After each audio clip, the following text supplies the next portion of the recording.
This is Audible. Bordeaux VO presents Gilded Mess, Three Bears Duet, Cheeky Fairy Tales Book 1. Written by Colette Rhodes. Performed by Bridget and Jake Bordeaux. Chapter 1. Rhea. What was the over-under on my boyfriend being a serial killer who buried bodies in the woods? I was 99% sure he wasn't, but his cabin in the forest was a lot more remote than I had anticipated, and I was starting to get the teeniest bit nervous that moving up here without actually looking at the place first hadn't been my brightest idea. And I had a long history of not bright ideas. Dim ideas, the dimmest. It's going to be so great living together, Aurelia. Darren, my boyfriend, said with a wolfish grin as we drove up the cleared mountain pathway to his home. I clung to the truck door so hard my knuckles turned white and my hands ached with the effort. I hadn't been off-road before and honestly, not a fan. Yeah, so great. I managed to reply, my teeth clanging together as we went over a particularly sharp bump. Not having second thoughts about moving into the wild, are you? Darren teased, blue eyes flashing.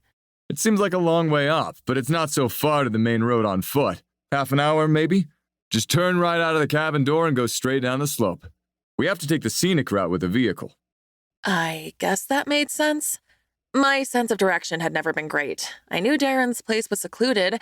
It had been part of the appeal for me, and he talked about it all the time. The original hardwood floors, the old stone chimney, the peacefulness of sitting out on the covered porch in the morning without a soul around. It all sounded heavenly. Darren and I met and dated over the past 6 months in Fairbanks, where he kept a tiny studio apartment to stay at during the week. He'd always talked about making the cabin his permanent base and cutting down his hours at the small law firm where he was a partner. I'd gotten a job as a server at a diner just down the street when I moved to town, where Darren frequented for lunch. He had sauntered in, all twinkling blue eyes and coiffed blonde hair, and he'd honed in on me instantly. He was the kind of guy who knew everyone, was invited to every party, practically dripping with charisma. I'd been a pile of goo on the floor when he'd turned all that attention on little old me in my jeans and apron, hair tied up in a messy bun. My whole family had told me I was insane for moving to Alaska, but just a couple of days after I got here, I'd met Darren and it felt like he'd really seen me. I knew I'd made the right call coming here. I've always wanted to live somewhere isolated, I replied confidently, looking out the window at the endless expanse of trees, the leaves a mixture of green and yellow as the weather grew colder. Peace, quiet, privacy. Or so it seemed. I'm sure there were plenty of shifters in these woods. And I'm excited to focus on my business. Jewelry, right. Darren said unenthusiastically. But I guess making jewelry seemed a little trivial for a lawyer, that is, which was fine. It's not like we had to share all of each other's interests. I cared roughly 0% about property law or whatever it was Darren specialized in. Yeah, jewelry. I ordered some supplies. They're getting delivered to my old place. I said absently, thinking of Lou, my former roommate and the closest friend I'd made since moving out here. She hadn't been as excited about me moving in with Darren as I had expected, which had been a little disappointing. The silver lining was she'd been fine with me leaving my stuff there until I'd seen the cabin and knew what I wanted to take with me. I suspected Lou was hoping I'd change my mind. I was really going to miss our trashy movie nights. This was a little further out than I expected to be able to pop into town for a visit. This is what you wanted, I reminded myself. A serious future with my serious boyfriend in a house we could make a home. Before I turned 30. Tick, tick, tick. Don't freak out now, Rhea. Here we go. Darren announced. Home sweet home. Jesus. Maybe Lou would get her wish and I would change my mind. Pull it together. So it was a little smaller than what I'd had in mind. That wasn't a deal breaker. Darren had insisted that he was traditional and didn't need me to contribute to expenses. I couldn't exactly complain about a free place to live, even if it wasn't precisely how he'd described it. It was an old log cabin, which Darren had told me, with an enormous stone chimney up one side of the house and a black shingle roof. There was a covered porch out the front with a rocking chair next to the front door that looked like the perfect place to sit and have a coffee in the morning. Maybe I could convince Darren to get a second chair so we could sit out there together. We could spend Sunday mornings drinking hot coffee in the Alaskan chill, listening to birdsong. For a few months of the year at least. It'd be romantic. Darren parked the truck in front of the porch and hopped out, heading straight for the front door.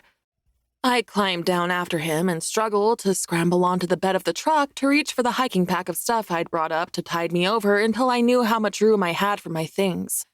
Not a lot, I was guessing, based on the size of the cabin. I heaved the pack over my shoulders and struggled to pull open the worn screen door that Darren had let fall shut behind him. It creaked obnoxiously as I yanked it free, disturbing the peace and quiet. The cabin may not be what I had in mind, but the silence was everything I'd always dreamed of when I was growing up in New York. Fresh air, trees swishing softly in the breeze, birds chirping in the background. It was everything I'd always wanted. Perhaps it wasn't as immediately satisfying as I thought it would be, but maybe I just had to get used to it. My whole life I dreamed of living somewhere remote and close to nature, but my family were all fox shifters and perfectly content in the city. I'd done it, though. I was here. It was more than anyone in my family ever expected I'd do. Darren was sitting in a rickety chair in the tiny living room when I walked in, fiddling with the satellite phone he used when he was up here. It smelled musty.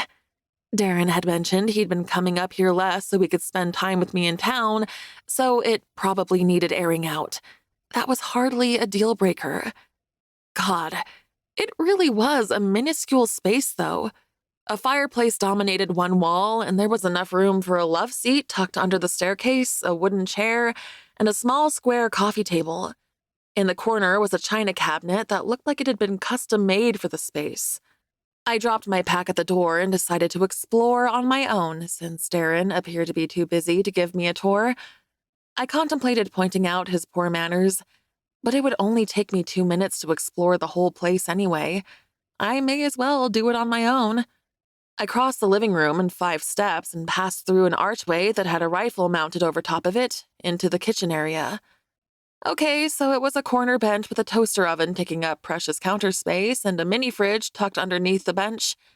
Darren's laptop bag took up the meager amount of counter space, the same one he'd brought with him from Fairbanks and dumped there before heading to the living room. He was probably planning on working this weekend, which was fine. It would give me time to settle in. Maybe there was a grill outside. I could grill instead. Who needed a big fancy kitchen anyway? Not me. I walked past Darren again and ducked my head to climb the narrow staircase, so I didn't knock myself out on the low ceiling. Upstairs was a bedroom and bathroom, neither of which were walled off at all. I guess we'd get to know each other really well. There was a bathtub that would probably be big enough for me to sit in if I tucked my knees up to my chest, and a beaten-up old dresser in the corner that was unlikely to fit both mine and Darren's clothes. The bed looked comfortable, at least. Plaid bedding with a heavy blanket at the end for chilly nights. Functional. The wooden headboard with the elaborate engraving work was probably the most interesting feature of the house. Was that a wolf? No. A coyote? Weird. Darren's phone rang, and I heard him let himself outside to take the call. I pulled my regular cell phone out of my pocket and confirmed what I already suspected. No signal. This is what you wanted, Rhea, I reminded myself. A quiet life, less noise, fewer people, no overbearing family members reminding you constantly of what a fuck-up you are. Lord, I was glad I did not get cell phone reception up here. My family had been blowing up my phone since I told them I was moving in with Darren a couple of weeks ago. If they didn't live on the opposite side of the country, they'd have been up in my face every day, I was sure of it. Not that they'd even met Darren to form a judgment, but that was reason enough for my 2 older brothers to dislike him, apparently. They declared my high school boyfriend was a creep who only wanted me for my virginity before they'd met him too. It's not like boundaries were their area of expertise. Was it any wonder I'd moved to the other side of the country on a whim? I glanced reflexively out the window, half expecting to see the fluffy russet-colored tail of one of my brothers out there. If a fox shifter wanted to go somewhere, that's where they went, regardless of whether or not they were invited.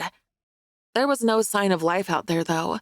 Just Darren's sleek black truck, looking modern and out of place in front of the aged cabin, and the axe embedded in the tree stump by the porch. Ugh. If I were a fox shifter, I could go out and explore this entire area and know exactly how to find my way back. But no, I was a mere carrier. My womb was the Ritz of shifter incubators. Lucky me.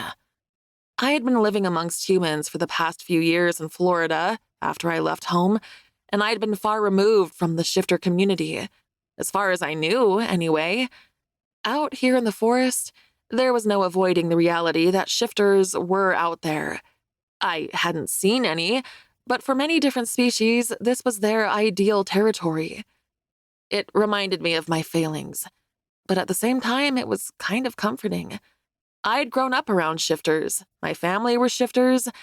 Maybe living among humans and not acknowledging the existence of the shifter world had been easier, but it had also felt a little hollow. I made my way back downstairs to poke around in the mini-fridge for something to make for dinner. I guess Darren didn't come up here a lot. It wasn't as well stocked as I'd expected it to be. Would it have killed him to go to the store before we drove up? Deep breath.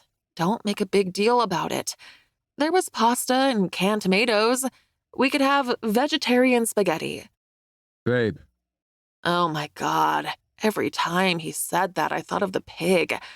I thought it would grow on me, but I still hated it. I was going to have to say something.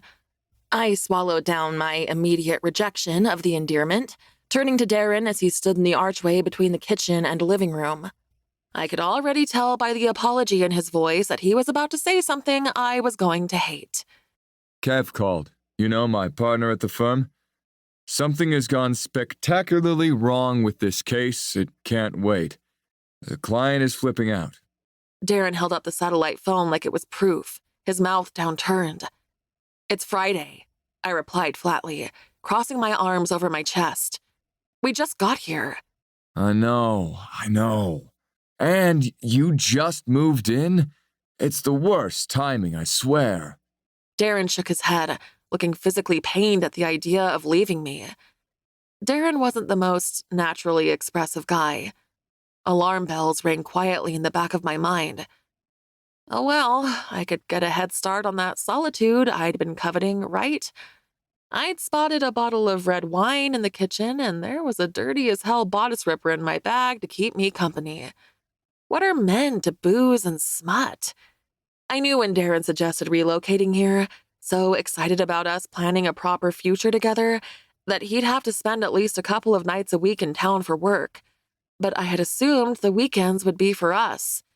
It was a compromise, but it meant I could focus on jewelry design during the week. I really need to work on making myself less essential to the day-to-day operations. I've brought it up 1,000 times. Darren ranted, shaking his head in frustration. I said to them just this week, that I need to be spending less hours in the office. That Aurelia and I are moving in together and she's my priority. My number one priority. So I can't be working late every single night and working weekends to pick up other people's slack. I mean, it was a nice thought, but I couldn't really envision cool-as-a-cucumber Darren professing to his staff, most of whom I'd only met once at office drinks, that I was his number one priority. Darren let out a pained groan, pacing back and forth like he was angry. My eyes narrowed as I tracked his movements. It felt performative, like he was feeding me what he thought I wanted to hear. His expression was one of regret, but it didn't reach his eyes. The alarm bells grew into a crescendo, impossible to ignore. Such a fucking joke to be called in like this on the weekend, Darren muttered, one theatric away from shaking his fist at the sky.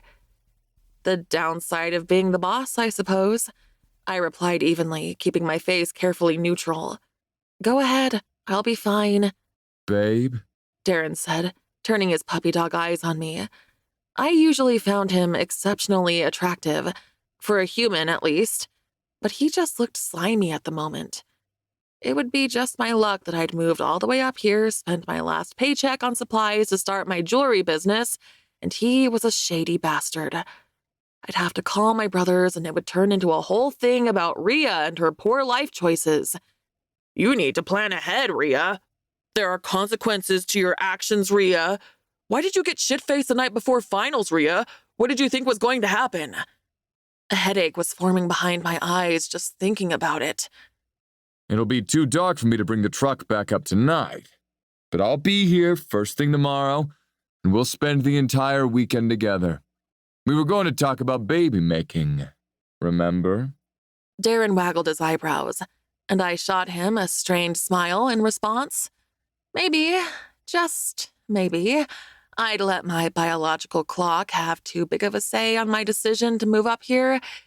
It ticked louder at the thought.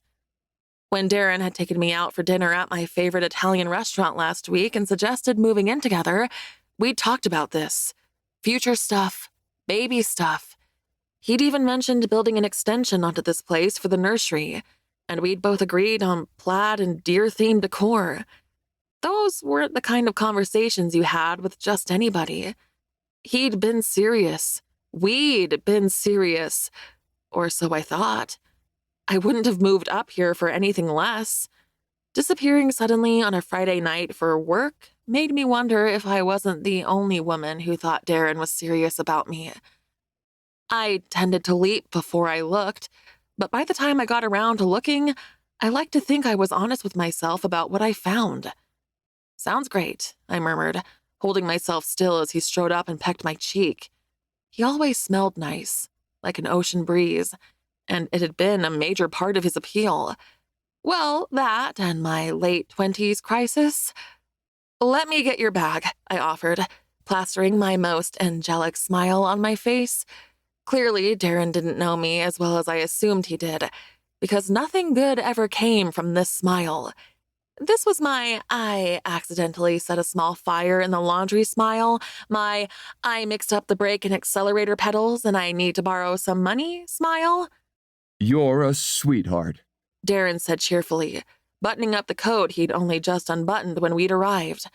I moved around the corner to grab his laptop bag off the counter, handing it to him with my smile still fixed in place. Stay in the cabin. You'll probably want to get a fire going too. Darren called over his shoulder as he let himself out of the front door without a backward glance. I watched silently as the truck rumbled obnoxiously to life, and he reversed fast enough to make the wheels spin. Long after the sound of the vehicle had vanished, I stayed in front of the window, staring unseeing at the trees just beyond the clearing. Only once I was sure he was gone did I pull his regular phone out of my pocket, the one I discreetly swiped from his bag before he left. I'd seen him unlock it plenty of times in the months we'd been together and memorized the code ages ago, though I'd never used it before. But if it looked like a cheater and talked like a cheater, fuck it. I unlocked the phone, pulling up his messages straight away. The very first sender was an unsaved contact, and I opened the thread on a hunch, finding exactly what I expected to find. Unknown number. How long will you be, baby? I miss you. Me. I'm just dropping her off, then I'll come straight back down. Unknown number. She'll get pissy and then you won't be in the mood. Unknown number. Why do you need her anyway? I would move in with you, baby. Me. It's complicated. Also none of your concern. The phone fell from my shaking hands, landing with a clatter on the floor that seemed to echo throughout the entire cabin. I didn't want to touch it. I wanted a shower to wash the sliminess off me. Best case scenario, it was a friend or a client. They hadn't explicitly mentioned sex, right? And whoever was messaging had sounded way more into it than he had. Though Darren wasn't the most expressive person in messages, I could attest to that. Don't be a moron, Rhea. Even if the relationship wasn't sexual, which was a generous take since all signs were pointing towards him being a cheating fucking cheater. What I'd seen was enough red flags for me to call it and cut my losses. Darren had been planning on ditching me here and going to see his side piece all along. He'd claimed he'd got a work call. He'd looked me square in the eyes and lied to my face. Fuck that noise, I muttered under my breath, pressing my cool palms against my flaming hot cheeks. God, the rage was potent, but the humiliation fucking burned. Yes, I'd 100% jumped into this relationship, wanting to settle down as I stared down the barrel of my 30th birthday. No, I didn't love Darren. It had been something I'd hoped would grow. I'd never pretended that my feelings were more than what they were, but I hadn't explicitly explained them either. Regardless, I deserved better treatment than this. Now what? I could stay the night and confront him in the morning, endure the awkward scenic drive back down the mountain into town where I'd beg Lou for my old room back. Ugh, no. Then I'd have to go ask my boss at the diner for my job back, and that was more mortification than I could take. What if Darren came in? It was where we'd met, after all. No. Maybe this was the push I needed to give up on my rural living experiment and run back home to my family in New York, tail between my legs. Ria's fucked up again. Go easy on her, though. It's hard for her not being able to shift. She's fragile. I slid my hands up my heated face to massage my temple.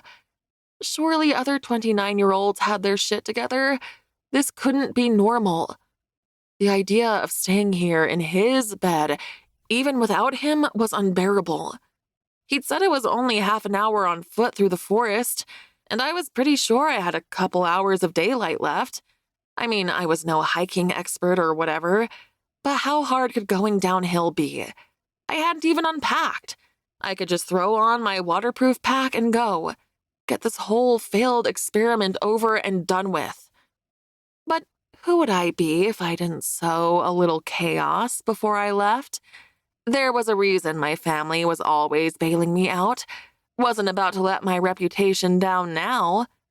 If I was a valuable item, where would I be? The bedroom seemed like my best bet.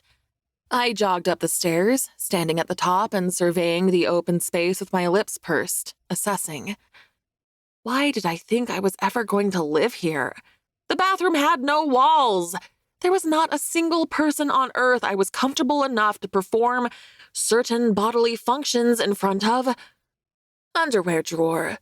I crossed the room in a couple of steps, pulling the top drawer open and shoving Darren's tighty-whities aside, looking for, well, anything really. Something I could destroy. Ria the Wrecker, as my oldest brother liked to call me, was out in full force. The distinctive feel of leather under my fingers brought my search to an end. Apprehensively, I tugged at whatever I'd found at the back of the drawer, hoping I wasn't pulling out some kind of kink item Darren had used with his side piece. I loved a ball gag and paddle as much as anyone, but I had no interest in one with someone else's fluids on it. Not that Darren had given any indication of having those interests, but he was a lying liar who lied, so who knows? Turned out I had nothing to worry about, fluids-wise. It was just a small leather pouch. I opened it curiously, eyes lighting up as I realized I'd found the fucking jackpot. Weed. Get in my lungs. It had been a while, but if I ever needed to get high, it was right in this very moment. There was a little baggie of weed, a packet of papers, and a fancy brushed metal lighter tucked in the bag, calling my name. Well, that would certainly make my unexpected evening stroll back to Fairbanks more entertaining. I had no qualms about swiping his stash, but it wasn't really the trail of destruction I was hoping to leave behind me. Fortunately, on a second swipe at the very back of the drawer, I struck gold. There was the sharp corner of a cardboard box next to cool metal. I tugged both items free of their underwear prison, my lips curling into a grin. The sleek black handgun felt surprisingly heavy in my hand, a full box of ammo in the other. Not only was it something he'd miss, It seemed like a sensible thing to have on me while I embarked on my first wilderness trek. Not that I planned on using it, but it seemed like a good idea to be prepared. It seemed like an even better idea to be high. While I couldn't go back in time and undo my terrible decisions, I could get high and forget about them for a while like a responsible adult. I nodded to myself. Yes, that was a good plan. I made my way back down the stairs, stopping by the door, checking the gun was unloaded and the safety was on, and shoving it and the ammo into the top of my pack. I'd been to a shooting range a few times with my brothers, but I still felt weird carrying a firearm on me. Besides, drugs and weapons were probably not the best combination. Fucking hell, Rhea, you have lost your mind, I muttered, squashing my stolen goods down on top of my pack and pulling the lid down, securing the clips in place. I was still wearing the tan waterproof winter jacket over the black leggings and sweater I had left town in, with my currently spotless dark brown hiking boots and thick gray socks. I'd pulled off my dark gray beanie when I arrived, but I tugged that back on now, fighting to contain my mass of blonde curls. I leisurely rolled a thick joint with practiced fingers, tucking it into the folded brim of my beanie and leaving the leather pouch on the little coffee table for Darren to find when he got back. Item 1 on the agenda, get back to civilization and call my family to bail me out. Again. Item 2, go to the bookstore and find a romance novel about a vindictive bitch who gets revenge on her cheating ex before swanning off into the sunset, riding a new guy's monster dick while he professes how hopelessly in love with her he is. I hesitated just as I was about to exit the cabin, feeling the weight of the world caving in on me, crushing my ribcage. I forced myself to take a deep breath before that feeling could overwhelm me. There would be plenty of time for me to lose my shit, but it wasn't this moment. Right now, I had to concentrate on getting the fuck out of here. God, all of this anguish over a guy who'd only ever given me one orgasm at a time on his best day. Mistakes were made. Angry at Darren, myself, and the world in general, I made a split decision to really go full Rhea the Wrecker and grab the poker from next to the fire. The cabin was nice. No need to take my anger out on the cabin. The fucking phone was taunting me, though, lying on the floor where I dropped it. With a shriek worthy of an Amazonian warrior princess, or maybe a banshee, I drove the poker into the stupid, sleek device, watching the screen shatter with satisfaction. Better, I told myself as I shrugged on my hiking pack. I touched the lighter in my pocket on my way out of the cabin, just barely resisting the urge to burn the whole goddamn thing down. That would be unproductive, Rhea, my brain supplied helpfully. We don't burn down houses. Instead, I lit the joint, took a deep, soothing toke, and strolled into the forest, leaving my hour or so of domestic non-bliss behind me. Chapter 2. Rhea. So, in addition to lying about the places he was putting his penis, Darren may also have been lying about this short walk back into town, because nothing about this walk was short. Or, potentially, I was lost. But Darren was a lying fucking liar face, so I was going to blame him. My sore feet? Darren's fault. The mud on my leggings? Darren's fault. Achy shoulders from carrying this pack? Darren's fault. Climate change? Darren's fault. World hunger? Darren's fault. Fuck Darren and all the Darren-y things he did to make the world a worse place. His weed was the shit, though. It made the walk bearable. Forget making jewelry. I was gonna start a weed farm. Weed garden. Weed plantation? Whatever it was, I wouldn't be able to do it in New York, where my family lived and where I was vaguely planning on returning. Not because I particularly wanted to. I'd never felt entirely at home there. It just seemed like the best option, considering the public humiliation factor of staying here and the no-money roadblock of moving elsewhere. All of that was a moot point if I got murdered in the woods trying to find my way out, or just died of starvation. Fucking hell, I was famished. Even if I could scrounge up the cash to move to Anchorage or something, once I told my family that things with Darren were over, they'd probably freak out and insist on coming out here anyway. 2 months before my 30th birthday, and I would be moving back in with my parents. Maybe I could have my brother's old bedroom since it was bigger than mine. That would make me feel like less of a failure, right? God, my childhood bedroom could barely fit a twin bed, and I was too old for a twin bed. Ugh. When I was a teenager, 30 had seemed so far away.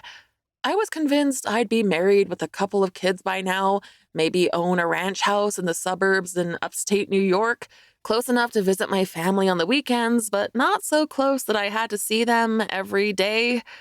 In my teenage dreams, me and my hard-working husband, who was good with his hands, obviously, bought a fixer-upper and did it up together, picking out paint colors and tile patterns on Saturday after a lazy brunch at our local cafe.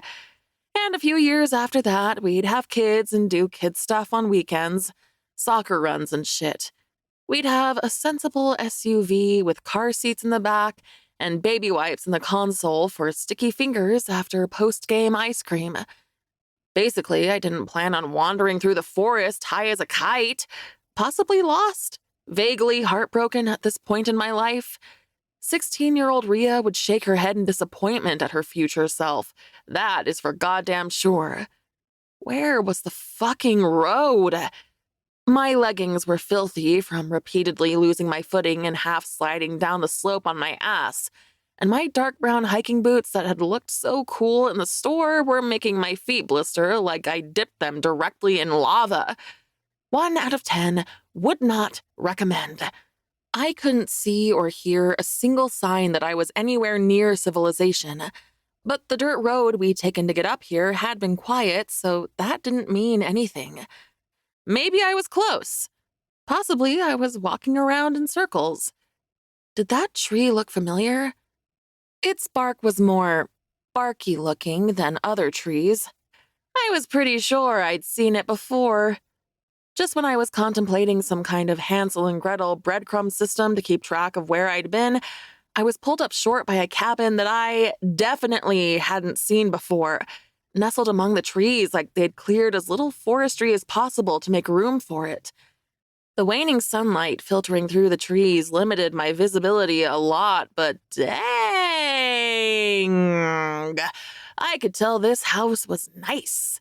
Like, super nice. Like, deserved to be on a show featuring rich people searching for an idyllic mountain escape with 4 bedrooms, 4 bathrooms, and granite countertops kind of nice. I bet it had been on one of those shows. It was an A-frame cabin, 2-story high, with windows covering almost every inch of the front face. There was no light coming from the windows and no smoke coming from the chimney. Maybe it was a vacation property? Would the universe be kind enough to throw an empty vacation property in my way right when I needed it? Previous experience pointed to no, but maybe I was finally getting a well-deserved break. Or a dose of good karma. Or it was whatever the opposite of Mars in retrograde was. Venus in future grade? That sounded like a thing. God, I was tired. The high made my mind deliciously fuzzy, but also kind of heavy, and the pain in my feet was really getting to me. I hovered outside the property, wishing I had shifter senses so I could just hear if someone was inside. Fuck it. Regular old humans broke into houses all the time. I could totally do this. Without damaging anything because whoever owned this place was an innocent bystander, not to be victimized by Rhea the Wrecker. I crept, graceful as a panther, I'm pretty sure, up to the front door, peering in through the windows as I passed them. It didn't look like anyone was home. Rich people usually had multiple properties, right? They were probably at their island house until the weather warmed up or something. It's not like I was going to steal anything. I just wanted to put my feet up for a while. Okay, maybe I'd steal some food, but just a tiny bit. They wouldn't even miss it. No harm, no foul. The front door was unlocked, which felt like it could be a good sign or massively foreboding, and I pushed it open tentatively, breathing a silent sigh of relief when the hinges didn't creak. The front entry was more like a mudroom, with a wall of hooks along one side for jackets and a low shelf for shoes, though it was pretty bare. There were a couple of thin jackets hanging up, which supported my running theory that this was a summer vacation property. Not wanting to trek mud through their nice house, I unlaced my boots and tucked them into the corner of the shelf, wincing as they scraped over fresh blisters. These boots were not worth it for the aesthetic. Next time, I was buying ugly ones that felt like pillows under my poor tootsies. I kept my jacket on because without the fire burning, it was barely any warmer than it had been outside. Without the boots, my sock-clad feet padded silently across the glossy wooden floors into the open living area. Holy shit, this was nice. I loved everything about it. The massive stone fireplace, the exposed, rough-hewn log walls, the sturdy wooden furniture haphazardly covered in cozy blankets and soft cushions and warm shades. I wanted to sink into the shiny floorboards and make myself at one with this house, so I never had to leave. An enormous couch and two mismatched armchairs were arranged around a sturdy square coffee table in front of the fireplace, flanked by bookshelves on either side. The whole place could have been out of the 1950s for all the technology in the room. There was a vintage record player in the living area, and the stove in the kitchen was a proper cast iron masterpiece. Among all the large functional furniture was the most adorable embellished wooden rocking chair I'd ever seen. It was strangely out of place with the rest of the adult-sized furniture, but there weren't any toys or kids' paintings or anything else around that indicated a child lived here, and there were no photos of anyone. So maybe it was just a vacation rental in the very remote forest. That checked out. I couldn't pull my eyes away from the little chair. Was it actually little, or was everything else in the cabin huge? It seemed to be a house designed for giants. I wasn't particularly short, but the kitchen counter along the opposing wall looked like it would come up to my ribcage. Maybe the chair was normal adult-sized, and my eyes were playing tricks on me. Only one way to find out. I mean, there probably was more than one way, but it was such a pretty chair, and I wanted to sit on it. I carefully lowered my butt into the polished wooden chair, testing to see if it could take my weight. It creaked a little, but held, and I pushed back to get myself comfy. There was something very therapeutic about a good rocking chair. I pushed back on my heels lightly, and the entire chair fell apart beneath me in a loud clatter of wooden parts hitting the wooden floor. Ouch! That was totally going to bruise. For an hour, at least, until my enhanced healing kicked in to help me out. The one single advantage to having carrier genes, except for having shifter babies, I guess. So much for my plan to get in and out of here like a ghost, I thought as I clambered to my feet, rubbing my tender ass cheek. Shit. I definitely hadn't meant to break it. I mean, most of the bits looked like they were still whole rather than splintered, so maybe it wasn't a total disaster. I left the mess behind me, intending to clean it up later. I definitely would. I just needed a teeny bit of food first before my stomach consumed itself. The kitchen counter wasn't quite rib height, but it was close. It was L-shaped, set against the opposite wall of the cabin from the living area, with a pantry along the back and a sturdy rectangular dining table in the middle. It looked like it had been hand-carved, like everything else in the place. I ran my hand over the smooth concrete counter that starkly contrasted the wooden counters underneath. It was a beautiful home, but almost by accident. Everything was rustic and functional, but it emanated that homey warmth that money couldn't buy. It was a fancy vacation home, I'd give it that. I snagged an apple from the fruit bowl on the dining table and went through the pantry. Mostly non-perishable, cook-from-scratch stuff, which didn't satisfy my cravings whatsoever. Spotted a box of crackers and grabbed a handful before resuming my investigation. Was that weird? To have a bowl of fresh fruit out in a vacant property? Maybe the last guest forgot to empty it. It was probably fine. The fridge was fully stocked too. Was that weird? My brain was trying to tell me something, but then I spotted the beers at the bottom of the fridge and my priorities immediately shifted. Yes, please. Nothing like a cold beer after a long walk. I tucked the bottle under my arm, my hands laden down with snacks, and made my way up the stairs to nosy around a little more. How often did I get to visit beautiful, remote cabins in Alaska?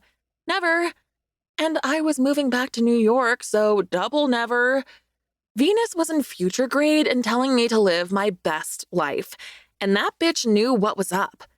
The doors upstairs were open, and I let myself into the bedroom on the right, vaguely trying to figure out if this was someone's actual bedroom or a rental property guest room. It had no photos or overly personal touches either, except for the built-in bookshelves that ran along the entire wall, seamlessly flowing around the doorframe. They were packed with an eclectic mix of sci-fi, fantasy, how-to manuals, and art history books. No romance? Disappointing. I sat down on the edge of the bed, sinking into the alarmingly soft mattress, and finished my crackers. Oh my God, salt was the bomb. Maybe they had chips too? I'd have to go back downstairs and look. For now, I decided to explore the opposite bedroom. It was filled with elaborate, hand-carved furniture like the rocking chair I'd already broken with my ass. Still no photos. Just a bed, bedside tables with old-fashioned lamps, a dresser, and a mirror. Maybe this really was a rental property. This looked like the kind of bedroom designed for guests. I peeked inside the upstairs bathroom and my mouth watered a little when I saw the clawfoot tub practically calling out to me. Rhea, come bathe in me. Rhea, your muscles are achy and you feel all gross from walking so far. You know you want to. The bathtub made a good point.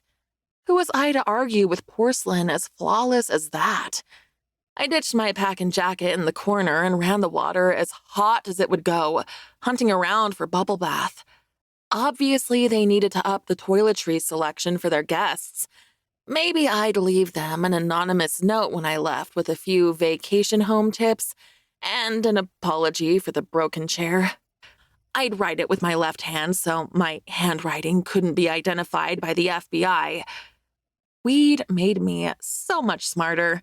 I considered all the possibilities.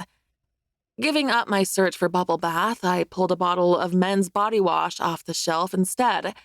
It was eucalyptus and mint scented, and something about it was quite comforting. Like the menthol rub my mom would put on my chest when I was a kid, but sexy somehow. I added a bit of that to the water before stripping off my gross clothes and climbing in, letting the hot water soak into my bones. I'd never wanted to orgasm so much from the feel of hot water on my skin. My muscles relaxed and the blisters on my feet stung, but in a good way. I let my eyes drift closed, tipping my head back against the back of the bath with my hair hanging over the lips so it didn't get wet. For a moment, I let myself indulge in the idea that this was my life, that I lived in this nice-ass house in the middle of nowhere, making jewelry and spending my days in solitude. I'd get lonely, but loneliness seemed like a better option than attaching myself to another asshole like Darren. Beer. That would improve the situation. I leaned halfway out of the bath to snag the bottle from the floor and sighed in relief when the top twisted off. Venus in future grade. The cool liquid running down my throat helped soothe some of the burning humiliation. Embarrassment was definitely the dominant emotion at this point in the breakup. Ugh, it was totally a breakup, and I'd have to tell everyone about it. My family had been concerned that I was moving too fast. My roommate, Lou, had been outwardly supportive, but definitely apprehensive when I told her I was moving in with Darren. She hadn't particularly warmed to him any of the handful of times she'd met him. God, was I that desperate to settle down by 30? Maybe I was. It was an uncomfortable realization that I'd basically done everything I would have warned Lou or any of my friends against doing. I thought I was a smart woman, but apparently I'd let the tick, tick, tick of my biological clock drown out my common sense. Ugh, the weed must be wearing off. I didn't want to think about these things yet. Or maybe ever. I lay in the bath until the water grew grossly tepid before climbing out and drying off with a clean towel from the cupboard, tidying up the bathroom behind me as I went. Maybe a power nap was what I needed to pull myself together and get back on the road.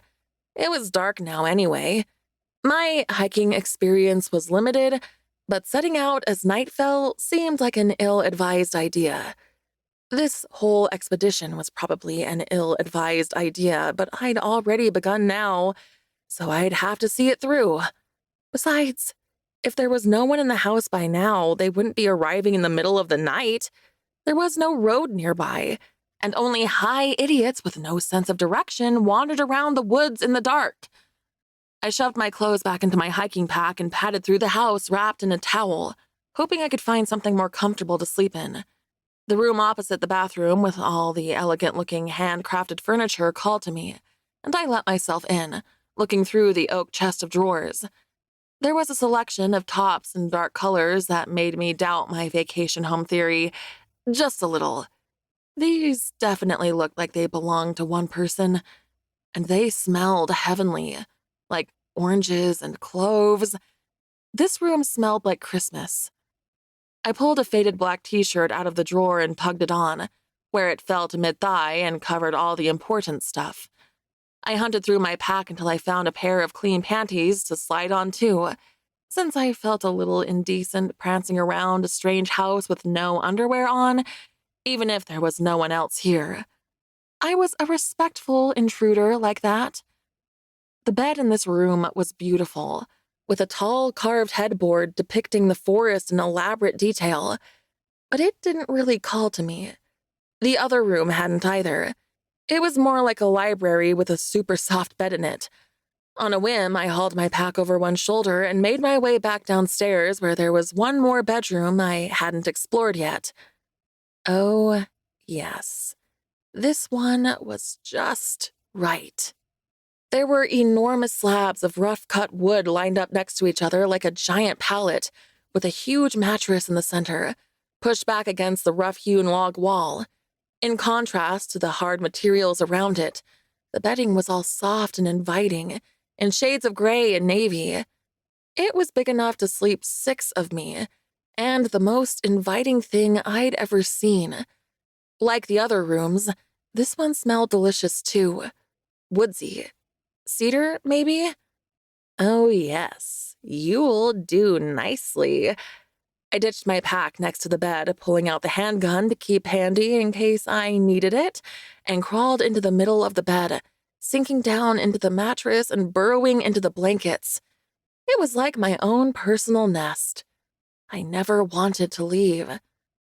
Unfortunately, I would have to leave because I was very much an uninvited guest. And now my high had worn off, I was feeling vaguely guilty about that, mostly about the broken chair. Still, they were rich. It would be fine, right? I'd clean it up, write an apology note, and be out of their hair before sunrise. Chapter 3. Noah. My mind was always running 100 miles a minute this time of year. We'd had the first frost already, winter was well on the way, and my to-do list seemed never-ending. Plus, this year I had to plan my time around the park ranger job my brothers had insisted I take, so I had even less time on the property to prepare for the colder weather and shorter days. Fuck it. They'd been the ones to push me out of the house. They'd just have to help out with these chores more. I'd started today by dragging them both on a fishing trip. Usually I did these things on my own. I always had. They were the ones that wanted me to have a life outside of theirs, though, so they could add a little hard labor to their schedule. Fishing trips were a long and necessary evil. Not the fishing itself. The bear and me loved nothing more than to fish, and most of the fishing we did in our fur. But traipsing back through the forest with our coolers was a pain in the ass. Better than being vegetarians, though. I glanced at my twin, Seth, out of the corner of my eye and struggled not to laugh. Out of the three of us, he was the least outdoorsy, preferring to hole up in the shed and paint. He looked hilariously out of sorts in his hiking gear, expression flitting between irritated and thoughtful as he undoubtedly contemplated new scenes to paint. His constant search for inspiration was probably the only reason he'd agreed to come with us. Eli, my not-so-baby brother, whistled obnoxiously, swinging the cooler at his side just high enough to make me edgy that the lid would fall off.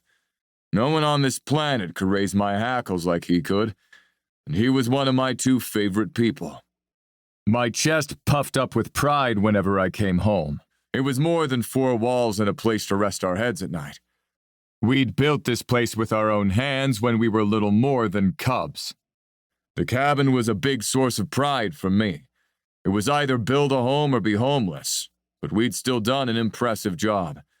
Fuck knows I didn't have much else going on these days.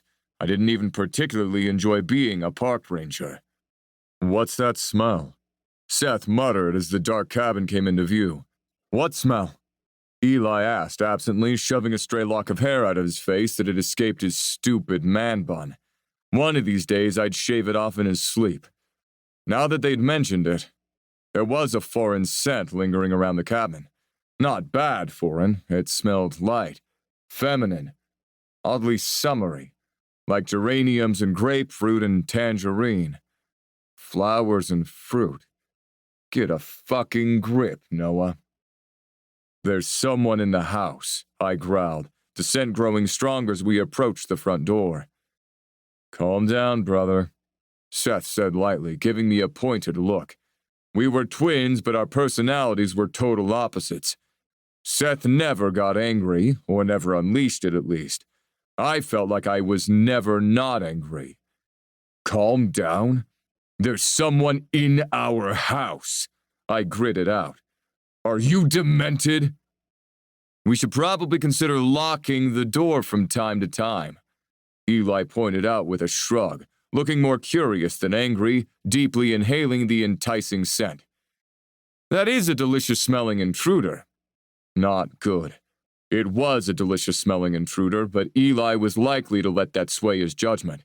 They'd be best friends by the end of the night if Eli got his way. "Let me do the talking," I ordered, glowering at him as I pushed the front door open. We'd never bothered locking it because these woods were shifter territory. No shifter was stupid enough to break into a bear's den, and if they were, a lock wouldn't keep them out anyway. And there wasn't much on earth that would save them. A pair of small muddy boots tucked neatly on the shelf was the first thing that grabbed my attention. Women's boots, surely.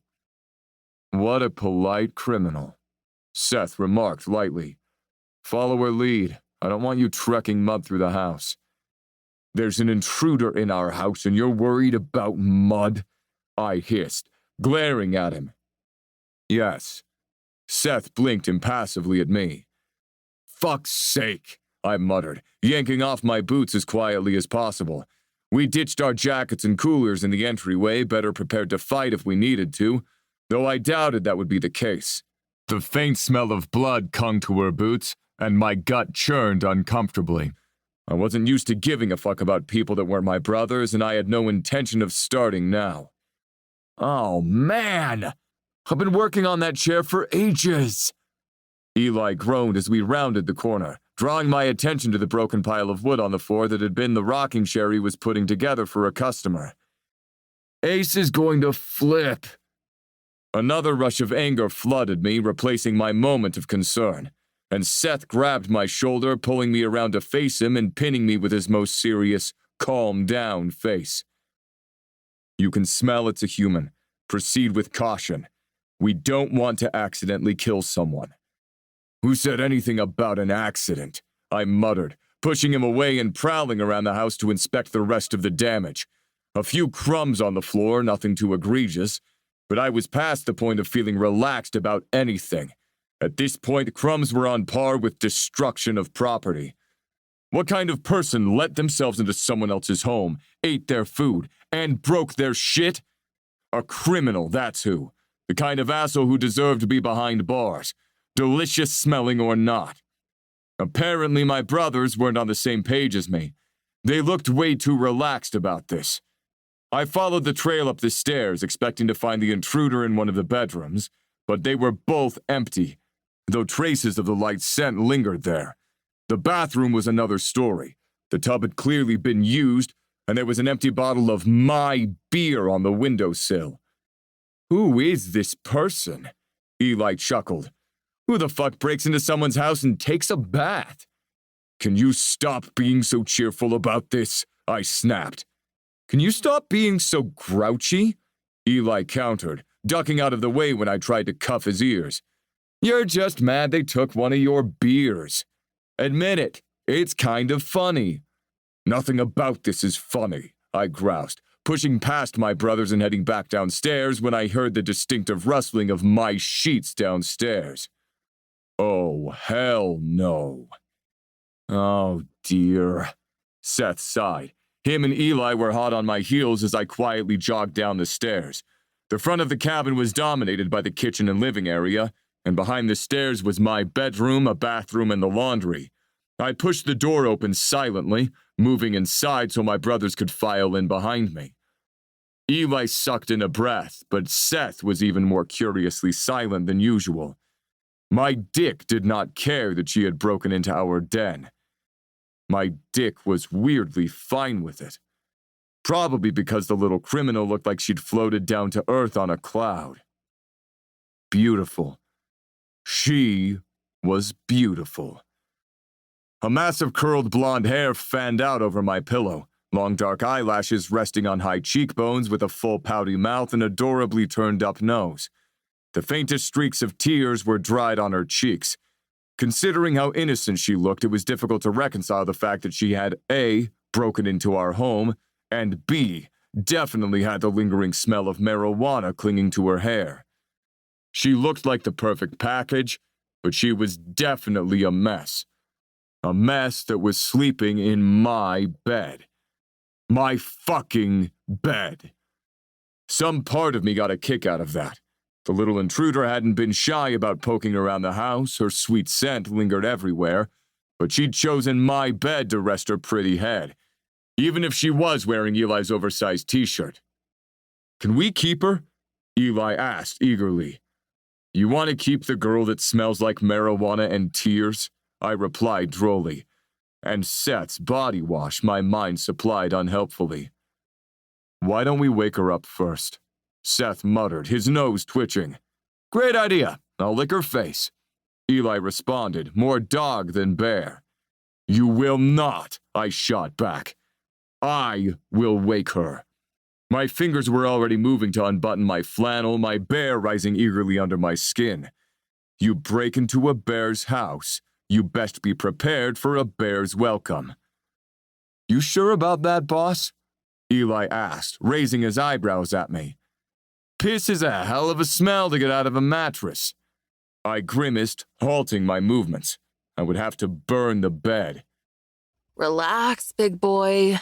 I'm not going to wet my pants. The little intruder said in a husky voice, rolling onto her back and stretching out like a kitten. The movement made the blanket slip down her legs. She wasn't even wearing pants. Eli's shirt rode up her tanned thighs, and an organ of mine that had no right to be responding sprung to attention. You'd have pissed the bed if I'd shifted. I growled, my voice more bare than man, forgetting humans weren't supposed to know about us. Shit. Seth spun to face me, looking alarmed. I could see him scrambling to explain away my words, but she spoke before he could get to it. I'm a carrier. Shifters don't scare me. She replied lazily, tucking her hands under the pillow behind her head, with her eyes still closed. Not a care in the world. Lucky break, Eli mouthed, grinning at me as Seth sighed audibly in relief. A carrier, so her family could shift but she couldn't? I didn't know much about how it worked. Seth's first shift had been 2 years after mine, despite us being twins, and our parents had talked about him possibly being a carrier in hushed tones. After his bear had emerged, I'd never thought about it again. Who the fuck was this woman? I'm in love, Eli declared breathily, eyes trained on the hem of the increasingly indecent t-shirt. That made the little minx crack open an eye. I'd expected to see blue, but her eyes were molten brown, flecked with gold. Why the fuck did she have to look like that? It was throwing a real spanner in my execute the intruder plan. You are remarkably relaxed about waking up at the home you broke into surrounded by 3 men who could easily overpower you, Seth noted, examining her like she was a science experiment. I vaguely wondered what kind of shifters her family were because her answering grin was wolfish. I have a gun under the pillow. That wouldn't kill us, Eli scoffed, looking even more turned on if anything. I had clearly gone very wrong somewhere with my youngest brother. Or our parents' death had irrevocably fucked him up. Or maybe he'd just been born that way. It would slow you down, though, she replied confidently, observing us with both eyes fully open. Maybe she was still high. What's your name? Seth's intrigue was alarming me. Usually he and I were on the same page, Raining and Eli together. But I got the impression we weren't even reading the same book this time. Aurelia. Yours? She ran her gaze appraisingly over the 3 of us. Balls, brains, and brawn? Why am I balls? Eli laughed, while Seth's lips twitched at his apt brains moniker. She was a perceptive little criminal. You've got big ones, I can tell. Aurelia replied sagely. The love of my life is a genius. Eli sighed, clutching his chest dramatically. He took a step forward like he was going to jump on the bed and cuddle up to her or something, but I fisted the back of his shirt to hold him in place. I'm Eli. These are my older brothers, Seth and Noah. He finished, gesturing at us in turn. What are you doing here, Aurelia? Seth asked, sounding out her name like he was savoring it.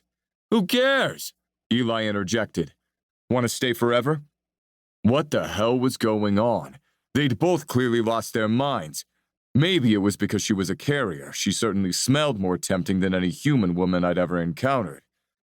This is ridiculous. You, I snapped, pinning my gaze on the woman lounging in my bed like she belonged there.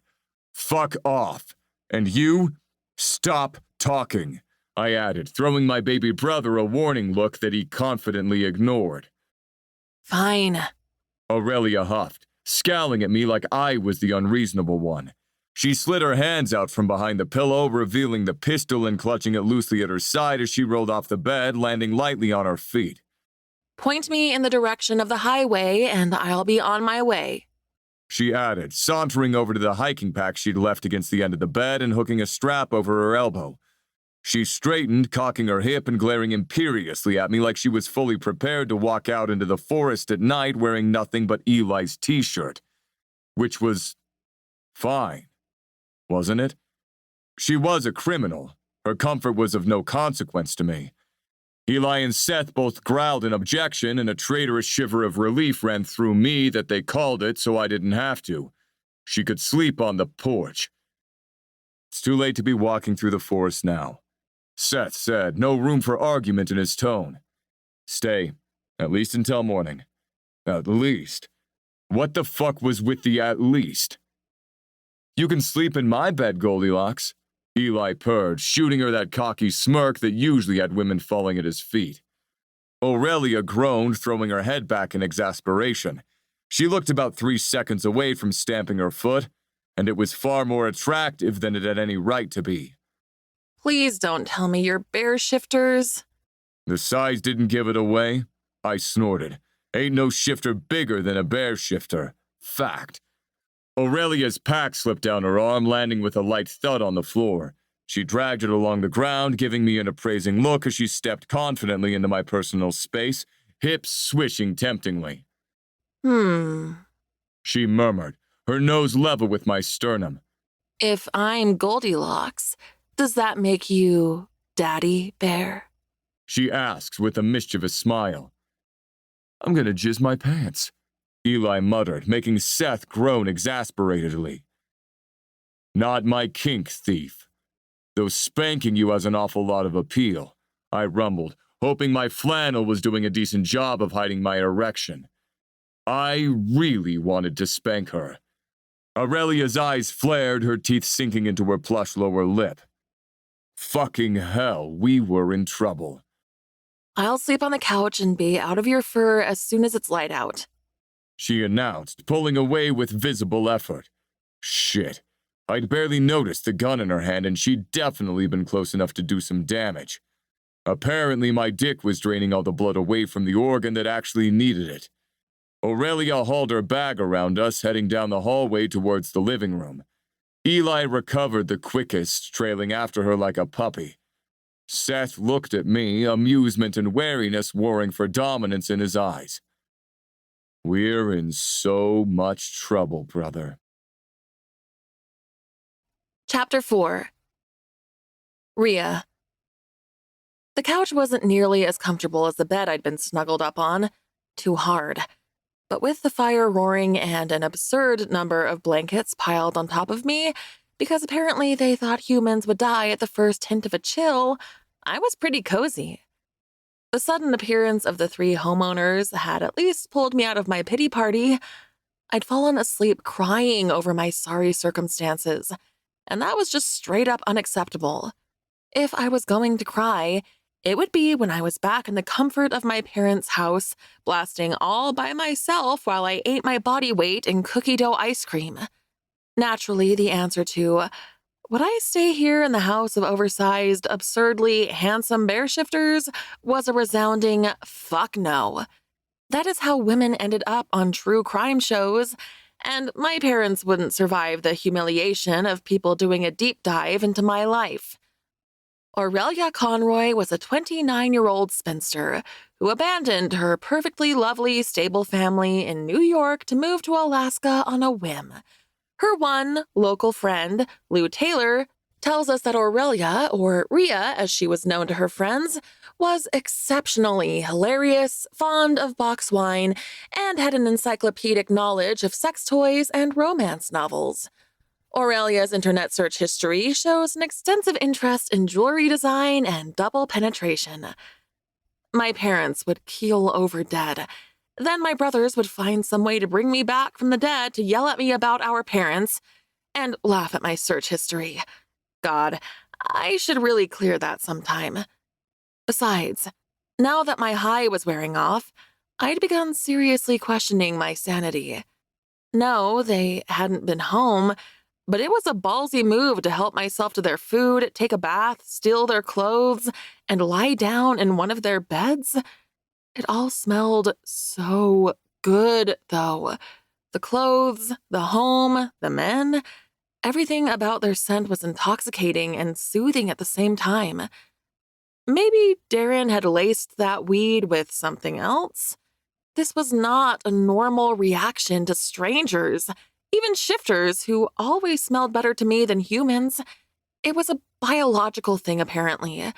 Mom had explained that while I could be with a human, I would always feel drawn to shifters for reproductive purposes. Lucky me. Though Darren was a human and he'd smelled amazing. Too bad he was such a shitty person. I burrowed down in the blankets Eli had found for me, waiting until the shuffling noises from the 3 bedrooms had stopped. Once I was certain the house was still, I silently pushed the blankets off me and dressed hastily, slipping my pack over my shoulders and grabbing my boots from by the door, carrying them between my fingers as I snuck out. I may not have super sensitive shifter senses, but I had been raised by foxes and I knew how to goddamn sneak. A portable lantern sat conveniently next to the front door, and I grabbed that too, needing all the help I could get to navigate the dark forest.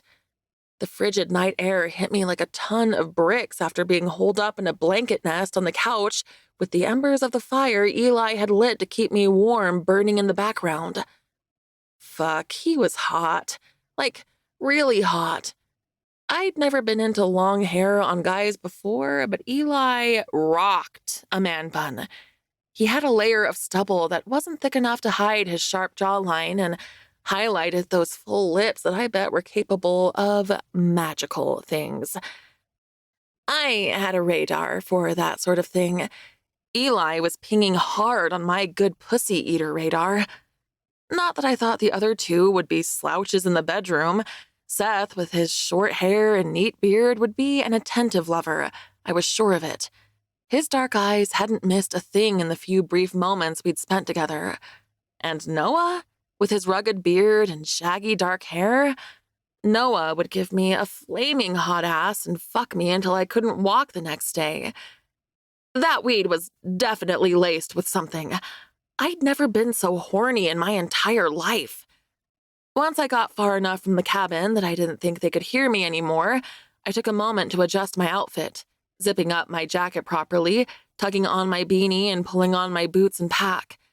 It helped a little with the cold, but I still missed the cozy cabin and questioned my sanity a little, or a lot. The road couldn't be far from here, though. Once I was back in civilization, I'd be fine. I'd call my family, my mom would cry, my brothers would be obnoxious a-holes, and I'd be on a plane in no time. I flinched as I fumbled with the lantern, finally managing to switch it on. Fuck, that was bright. I'd be a walking, muttering beacon out there, but it had to be better than walking around in the dark, right? Right. Which direction was north? I'd figured so long as I was going downhill, I'd probably be all right. Right? Stupid Rhea. Should have paid more attention on the way up here. My boots slipped over the forest floor even as my eyes adjusted to the surrounding darkness. I wasn't used to walking long distances, especially not on uneven terrain. I'd grown up stomping along concrete pavement in heeled boots. And while I still liked the idea of living out in the middle of nowhere, my execution needed work. Though that would be all for naught now, since I was throwing in the towel and moving back home. And I'd have to confess to my family that, oh my god, yes, you were right about that fuckwit Darren! Fuck my life. A drop of rain hit my nose and I groaned up at the sky. Where'd my awesome luck go? It had all been going so well. My Venus and future grade theory sounded pretty stupid right about now.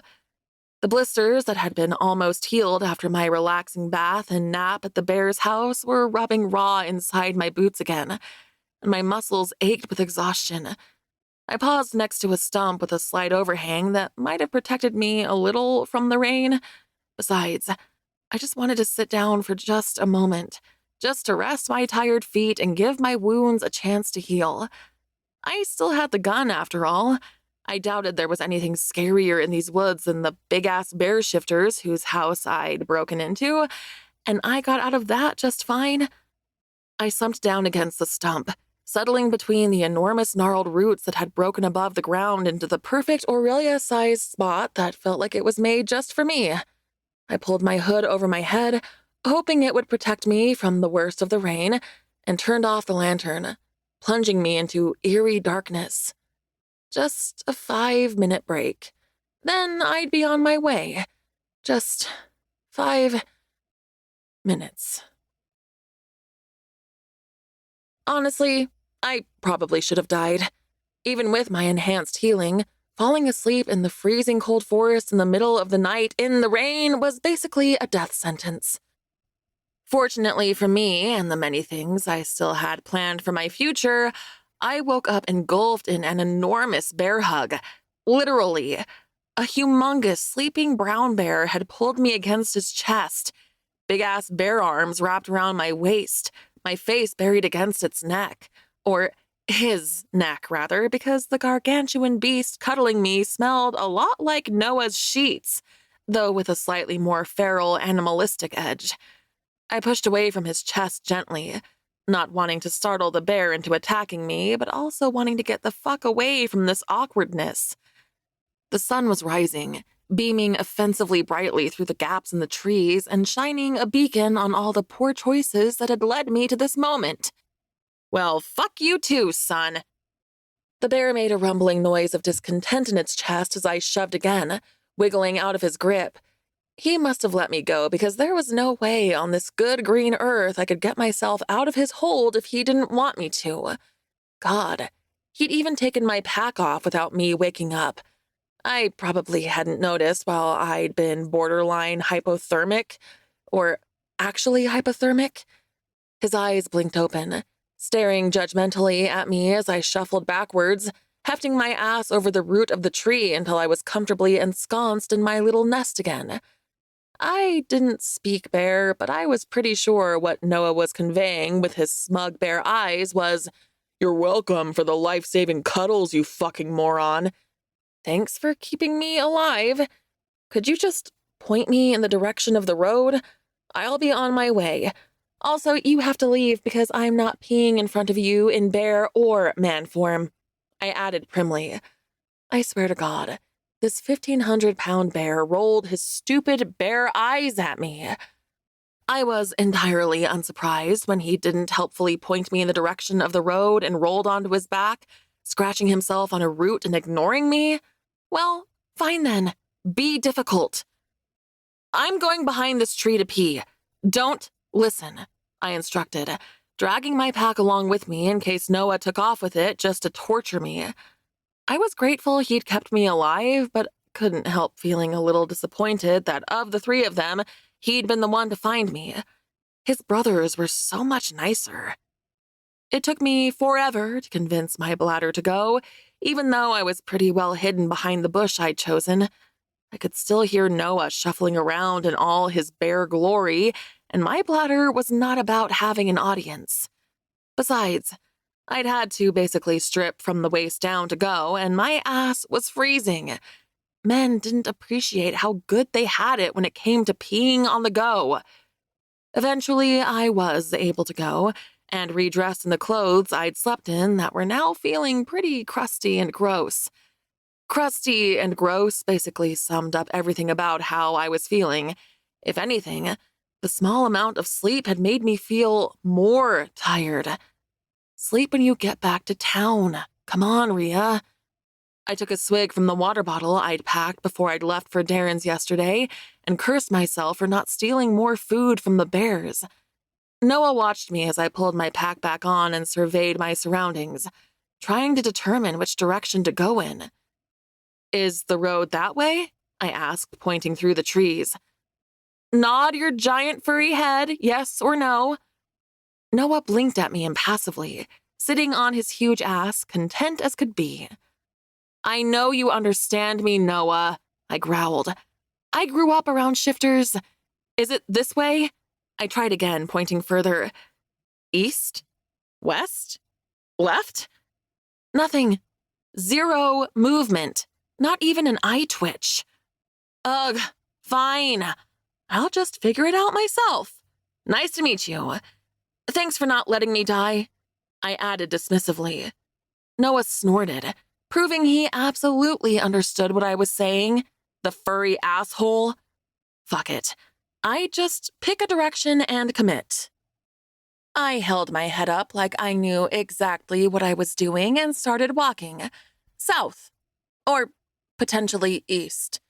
Maybe west? Why couldn't I have just been born with handy-dandy shifter genes like my brothers? I'd have shifted into a fox last night at Darren's and pranced my merry way back to Fairbanks, nice and cozy in my fur, sniffing my way as I went. Fuck it.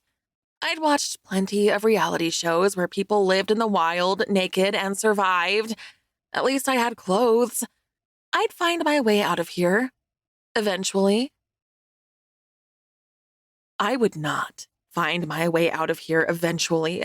I would die in this forest and they'd have to send a search party out to find me. But it'd take weeks because everyone who gave a shit about me thought I was living happily with Darren and that I just had no cell service. By the time anyone found me, I'd be covered in my own piss, half eaten by earthworms. Actually, at least the rain would wash away the piss smell because it hadn't let up all day. I hadn't been this tired since I'd gone to a 3-day music festival for my 21st birthday and survived off beer, energy drinks, and power naps the entire time. I'd gone home, curled up in my childhood bed, and slept for a week to recover while my mother intermittently force-fed me vegetables and tutted about my poor liver. Until now, I didn't think it was possible to be more tired than that. But this was a whole new level of pain. Somewhere behind me was a lumbering, unhelpful bear, but I was doing my best to ignore him. If he wasn't going to give me directions, I wasn't going to talk to him. I bet Eli would have helped me. Aurelia! I froze in place, my foot hovering above the stick I'd been about to stand on. Darren's voice was distant, but the dread it inspired was very much present and visceral. Shit, I guess he realized I was gone. He was looking for me? Why was he looking for me? It seemed unlikely that he was following me because he actually wanted me. Darren didn't strike me as the type to go through that much effort. Then again, he'd put effort into a whole secret relationship, so maybe I should give him more credit. Fuck, I shouldn't have robbed him. That was probably where I went wrong. Fuckity fuck. Why had I taken that gun? My useless companion sidled up to me, popping up on his hind legs, sniffing the air as he peered through the trees. Get down! I hissed, silently dropping to the forest floor and wedging myself back against a fallen tree. Giant drops of rain dripping from the leaves above onto my face, crashing obnoxiously loudly onto the waterproof material of my jacket. It was a terrible hiding spot, and I was fucked on every level if Darren came in this direction. Unless I shot him, which was a thought I only entertained for 2 seconds. 3 tops. Yes, he'd cheated on me, but shooting him seemed a little excessive. Aurelia! Bear Noah, who was still very much upright and looking around instead of lying down like I told him to, growled ominously in warning as Darren's voice got closer. The sound of an angry bear should have frightened me. Logically, I knew angry wasn't the state you wanted a nearby bear to be in, but the rumble wrapped around me like a warm blanket. Noah was a dick, but I felt strangely confident that he wouldn't turn his anger on me. I felt a lot less confident about Darren's anger. Aurelia! Stupid bitch, where are you? Darren spat. The hairs on the back of my neck stood up, a prickle of fear running down my spine. I'd never heard him this angry. But how well did I really know this guy? I'd missed some massive warning signs that had been glaring right in my face. He clearly wasn't the safe bet I'd always assumed he was. God, it was a horrible feeling not being able to trust your own judgment. A twig snapped nearby, the noise as loud as a gunshot in the silence. Shit, why was I lying on the ground like an idiot? Ugh, I was more mud than human at this point. On the plus side, the squelching made it a lot easier to pinpoint Darren's nearness. But that also meant if I tried to move, he'd definitely be able to hear me. The footsteps drew closer as I debated what to do. But as soon as Darren got within a few feet, Noah moved in front of me and bellowed. I let out a squeak of surprise as I cowered in place, letting my unlikely ally do my dirty work for me. The footsteps ceased immediately. I could almost envision Darren's foot hovering in the air, fear freezing him in place. Damn it, I was in debt to Noah again. Noah roared a second furious growl that seemed to say, fuck off, just as clearly as if he'd spoken the words in human form. That seemed to solidify Darren's decision, and I listened to his panicked, clumsy footsteps slipping through the mud grow increasingly distant, hardly daring to breathe until the sound of his escape had long faded. For a long moment, neither one of us moved. Noah seemed to listen carefully to ensure Darren had actually left, and I was curled up tightly in a ball, trying to get my heartbeat under control and not pee my pants. Okay. In hindsight, maybe traipsing out in the forest on my own hadn't been the best idea, even if it was only meant to be a half-hour stroll to the highway. Apparently, wild animals weren't the only thing I should be worried about in these woods. Ex-boyfriends were also a possible hazard to my health. He did know he was my ex, right? I assumed the smashed up phone with the messages from his side chick, plus the theft and, leaving him would all be pretty clear signs. Too subtle. Should have carved cheater into the front door with the fire poker. The vitriol in Darren's voice as he'd snarled, "Stupid bitch," had left me with chills. I didn't know for sure Darren would have hurt me if he'd found me alone, but I didn't know for sure that he wouldn't. Though I guess I could have shot him, just in the leg or something. Maybe in the dick. He was actually pretty well hung. It was a decent-sized target. Seemingly satisfied that Darren had gone, Noah dropped back onto his forepaws and turned around to face me. I was trying to keep it together, to hide the vulnerability that I knew was written all over my face, but I didn't have the fortitude just yet to put my bitch face on and pretend what had just happened hadn't seriously shaken me. Noah took 2 tentative steps forward, and I inhaled deeply, settling my churning stomach and calming my nerves with his comforting cedar scent. I don't know what I expected him to do. Leave, probably. Instead, he curled up next to me, nudging and pawing until I slumped against him, closing my eyes to weather the adrenaline crash. Why Noah wouldn't just give me directions back to the road, I had no idea. But he had saved my life for sure once, possibly twice. He was grumpy, obstinate, and difficult, and I owed him a debt I couldn't repay. So I snuggled against him and let his steady breathing lull me to sleep. Chapter 5. Eli. Aurelia was back. Possibly not willingly, based on the fact that she was cradled in Noah's bare arms fast asleep and not walking into the house under her own steam, but she was still back. I'd take what I could get. I'd been genuinely devastated when I heard the front door open at midnight, though I felt a little better when Noah had promptly followed her. If he hadn't, Seth or I would have. It wasn't safe out there for her alone in daylight, let alone in the middle of the night. Noah was the best candidate, though. He knew the land best and was trained in how to take care of humans if anything went wrong. Seth moved to grab her pack that Noah had dangling from one arm, while I stared dumbstruck at the woman in his arms. Aurelia's chest rose and fell steadily, a mass of thick blonde curls covering her face. Not that I needed the reminder, I'd memorized her features yesterday. She'd said she was a carrier, but hadn't told us what kind of shifters her family were. My guess was something feline. Her defined cheekbones, small upturned nose, and almond eyes reminded me of a haughty cat. But sexy. A sexy cat. A few minutes in her company and I was smitten. Granted, we didn't see a lot of women out here in general, but I'd had passing flings in Fairbanks from time to time, and no woman I'd met came close to Aurelia. She was beautiful, sassy, and brave as hell. I mean, she'd found out that Noah was a bear shifter, walked right up to him and made a daddy joke. How was any man supposed to resist that kind of temptation? Maybe she was looking for a shifter mate, or 3. Noah laid Aurelia down gently on the couch she'd so rudely vacated the night before and stepped back to shift.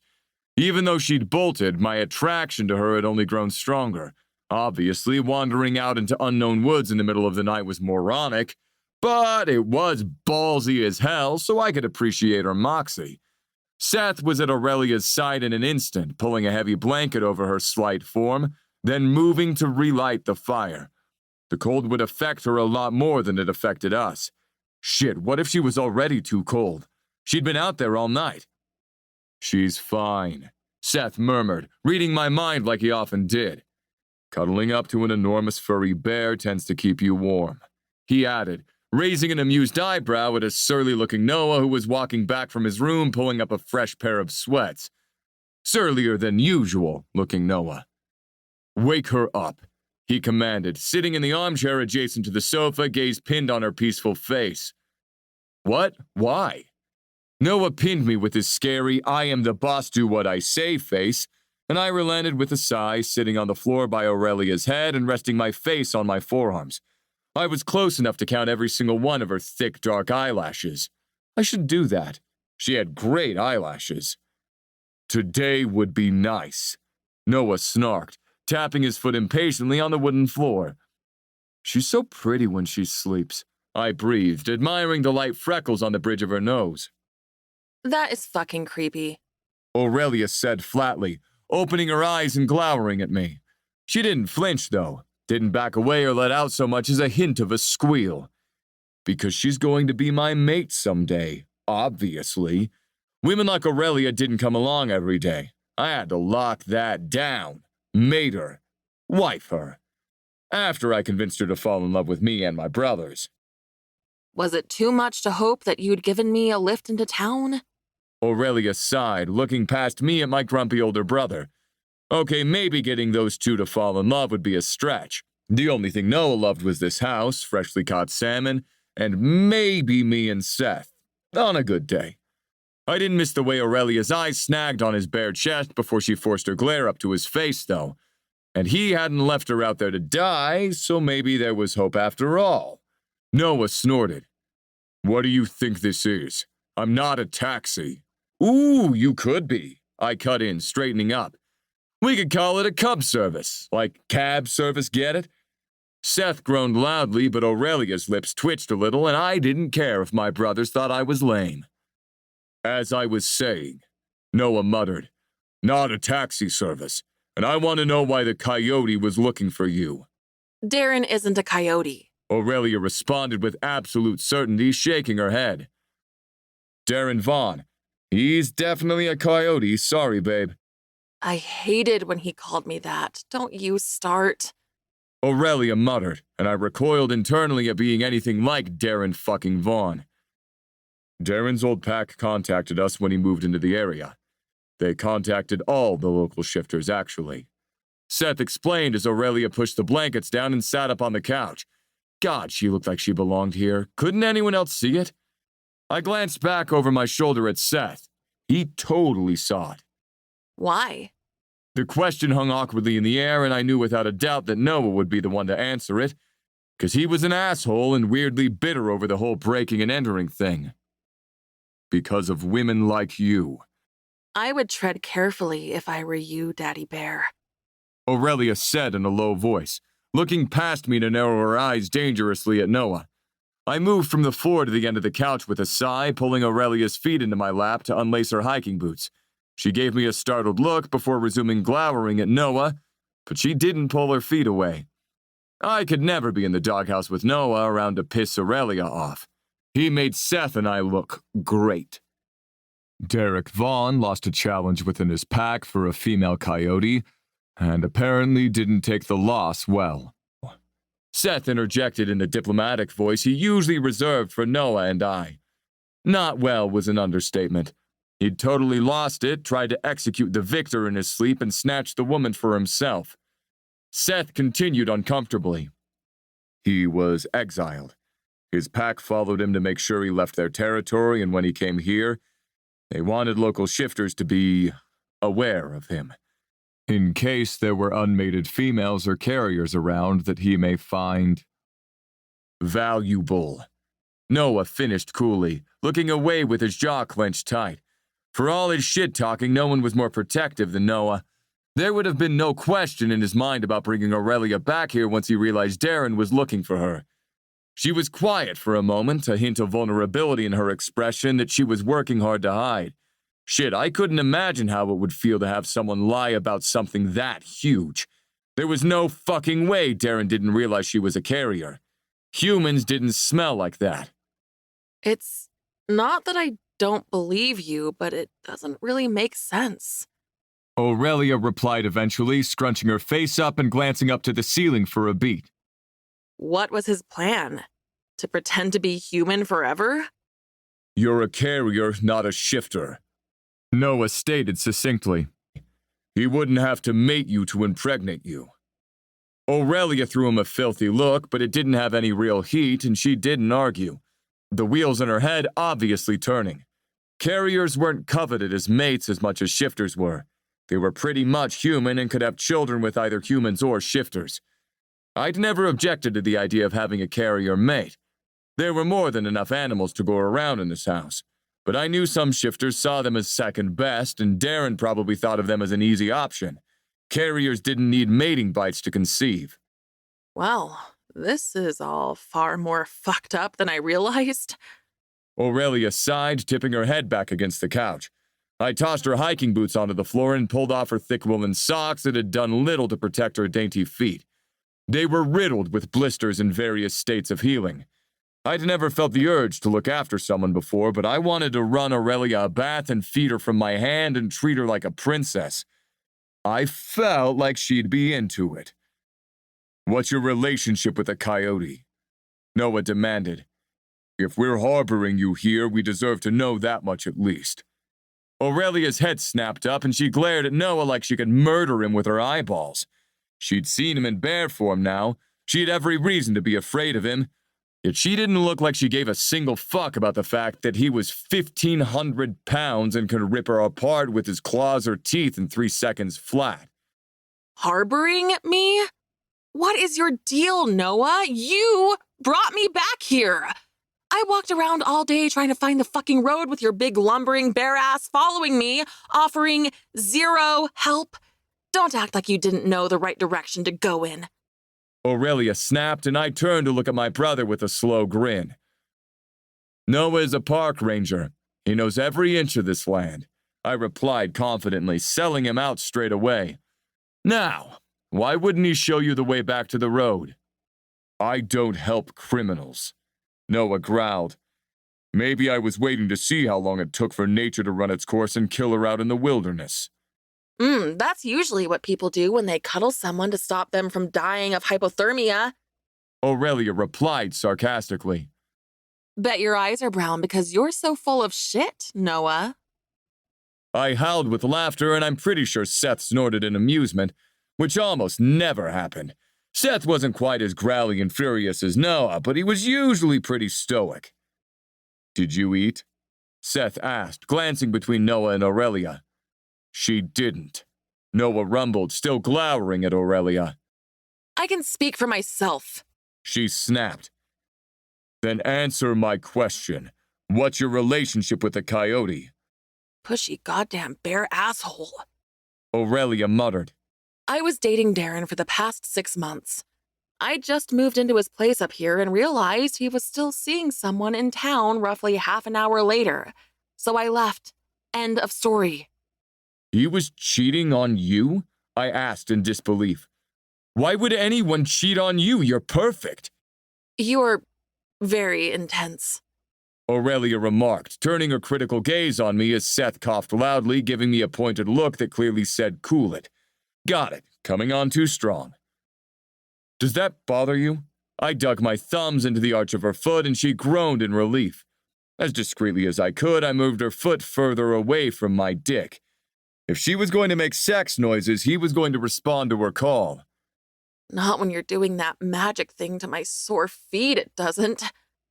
Aurelia replied breathily. "Eli, focus."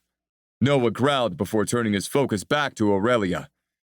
"You are a thief and I don't trust you." Then why did you bring me here? Why'd you scare him off? She retorted, closing her eyes and resting her head on the back of the couch like he wasn't even worth her time. Seth and I both looked at Noah to explain. Not why he'd chased Darren off. He was halfway in love with Aurelia too, obviously. But why Darren had been following her at all. "What would you have done if he found you?" Noah rumbled, looking like he was about ready to hit something. "You're lucky it's been raining, or he'd be able to track every step you'd taken since you left his house."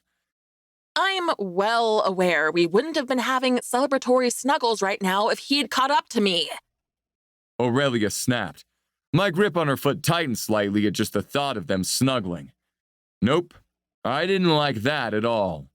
We're not getting anywhere with this." Seth sighed, rubbing his temples. "Aurelia needs food and rest. Whatever unconventional methods that led to us meeting, breaking and entering," Noah suggested. Calm your tits, Daddy Bear. The door was unlocked. Aurelia huffed. "We know Darren is capable of violence." Seth forged on, ignoring their bickering. "We're not going to turn a blind eye to the fact that you could be in danger. So stay tonight and we'll figure out what to do in the morning." With that pronouncement, Seth made his way to the kitchen and started crashing around in the pantry, undoubtedly making us all dinner like he usually did. Want a bath? I asked Aurelia hopefully, feeling strangely eager to please and coddle her. That sounds amazing. I am 90% mud and sweat at this point. I can't believe you touched my feet. Noah muttered something under his breath that sounded like he was agreeing with her, but whatever. I'd take Aurelia dirty or clean, whatever way I could get her. Come on, I'll run it for you, I replied enthusiastically, jumping up and scooping her off the couch into my arms, cradling her like an infant as I jogged up the stairs. Eli, you fucking lunatic! She shrieked, arms wrapping tight around my neck. If I was a human, I might actually have choked. I've got you, Goldie, fear not. I am fearing lots, actually. I'm a bear, Goldie. You're so tiny it's like carrying a squirrel up the stairs. I placed her down gently on the edge of the bath and got it running, annoyed that we didn't have any fancy bath stuff for her. How were we supposed to convince her to stay forever and love us if we couldn't properly pamper her? That is certainly the first time I've ever been compared to a squirrel. Aurelia remarked dryly, inspecting the dirt under her nails with dismay. Squirrels are cute, it's a compliment. So, do you do a lot of hiking? I asked casually. I appreciate how politely you phrased that. Aurelia said, snorting a laugh. No, I am not a regular hiker.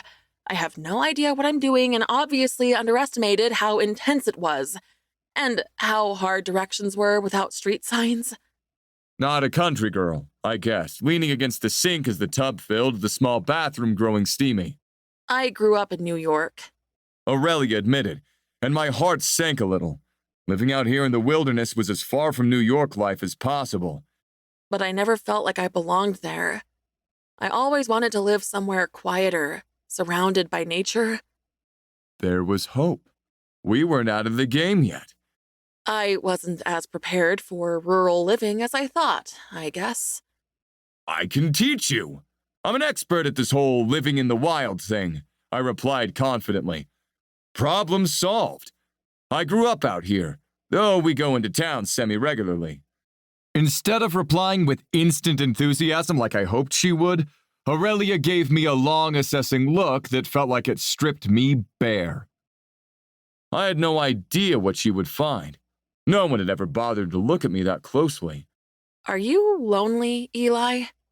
The water splashed noisily into the still-filling bath. The sound echoed in the small space. It was loud enough to hide this conversation from the sensitive ears of my brothers downstairs, though it was hard to remember they were even home in that moment. Why would you think that? Why wouldn't I? I mean, I'm pretty awesome and you obviously want to get in my pants, but you are seriously intense considering we just met. Aurelia crossed her arms over her chest, cocking her head to the side expectantly as she waited for my answer. I'm not lonely, I replied with more confidence than I felt. I wasn't lonely. I had my brothers. I'd always had my brothers, and I always would have them. I went into town once a month to sell my creations. Occasionally I enjoyed a willing woman's company while I was there. Why would I be lonely? I'm not lonely, I repeated more forcefully. But there's something different about you. Something exciting and different. Something special. I want to get to know you. And yes, I would quite like to get in your pants if you're open to it. Aurelia rolled her golden brown eyes impatiently. I bet you're a Leo. You have such Leo energy. You're not getting into my pants today, so if you could skedaddle, the bath is ready. She leaned over the tub to switch off the taps, giving me a spectacular view of her perky ass through her leggings. What if you fall asleep in the tub? It really seems like it would be safer for me to stay. I teased, sort of joking, mostly hoping she'd let me hang out with her. I'll close my eyes and everything. Oh, you'll close your eyes? That solves the weirdness factor. Does it? I asked hopefully. No, obviously not. Get out. Aurelia sighed, though I caught her smile before she turned her back on me. All right, I'll leave some clothes outside the door for you. Just know that I'll definitely be thinking about you being naked in here. I let myself out, grinning at Aurelia's mutterings about pervy bears as I went. Chapter 6. Rhea. The bathwater was just hot enough to feel like it was burning the negativity directly out of my body. And God, did I need to get rid of some negativity. Maybe I should do a sage cleansing. Or go to therapy. Or all of the above. With the benefit of hindsight and being stalked through the woods by a clearly angry man, I may have rushed the whole moving in together thing with Darren. If I'd introduced him to my family first, there would have been no doubt that he was a shifter. They'd have smelled it on him, known in seconds that he wasn't human. Ugh. Vincent and Joe were going to give me so much shit about this. I was going to give myself so much shit about this. This would be one of those lying awake at night wondering why I was such an idiot moments that would haunt me for the rest of my days. Did Darren really only want me for my uterus? Because that was a serious blow to my ego, if so. The stupid thing was, if he'd been upfront with me, maybe I would have been fine with it. Once upon a time, I'd had dreams of falling in love and being wooed, but I was increasingly feeling like I'd settle for quiet contentment. Wasn't that what I'd been doing by moving in with Darren anyway? It wasn't like I was in love with him. We'd never said those words, and I'd been fine with it. Darren had brought up kids pretty frequently, pointing out that I wasn't getting any younger. Thanks for that. But our plans had never been concrete. We'd always used condoms because he'd never gotten around to going to the doctor for a test. Thank you, universe, that I'd held firm on that since he was banging someone else the whole time anyway. But if he only wanted me for my uterus, what if he'd been sabotaging them? Just the thought of him potentially tampering with my birth control sent a shiver of apprehension down my spine. Well, he was a shifter, so that meant he couldn't carry human diseases, so I guess that was a silver lining to his lies. Plus, I had the implant, so there wouldn't be any oopsie babies on the horizon for me. But had Darren and I even discussed that? Possibly not, since we'd been using condoms anyway, and we didn't have a lot of deep conversations about anything. Hello, giant red flag. Pleased to make your acquaintance. I sunk further down into the water, letting the heat of the bath ward off the chill of fear that maybe I'd just had a narrow escape from a terrible future. Maybe I should call Eli back. It had been a lot easier to ignore all these uncomfortable realities when he'd been in here flirting with me like I was the most desirable woman on earth. It was just the kind of flattery my ego needed after the past few days. With the taps off, the bathroom was oppressively silent, and I stared at the simple white tile walls and focused on the sounds of the three guys moving around downstairs, rather than letting myself be alone with my thoughts. I still didn't really know why I was here. Noah had gone to the effort of lugging me back to the house, but he seemed so hostile about it, I don't know why he even bothered. My best guess was that he had a secret hero complex underneath all that growly belligerence. Maybe he just knew his brothers would want to help me. They seemed a lot more personable than Noah was. I had no doubt that one of them would help me get back to Fairbanks tomorrow. Whatever it was, I was grateful.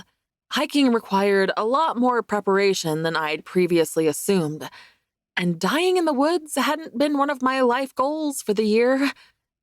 I stayed in the bath until the tepid water made me feel gross, humming the soundtrack to Les Miserables under my breath to distract myself.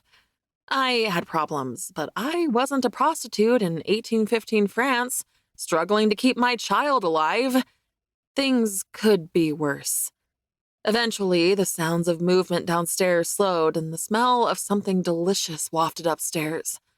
I climbed out of the bath, grabbing a towel from the cupboard like I lived here, and dried myself off.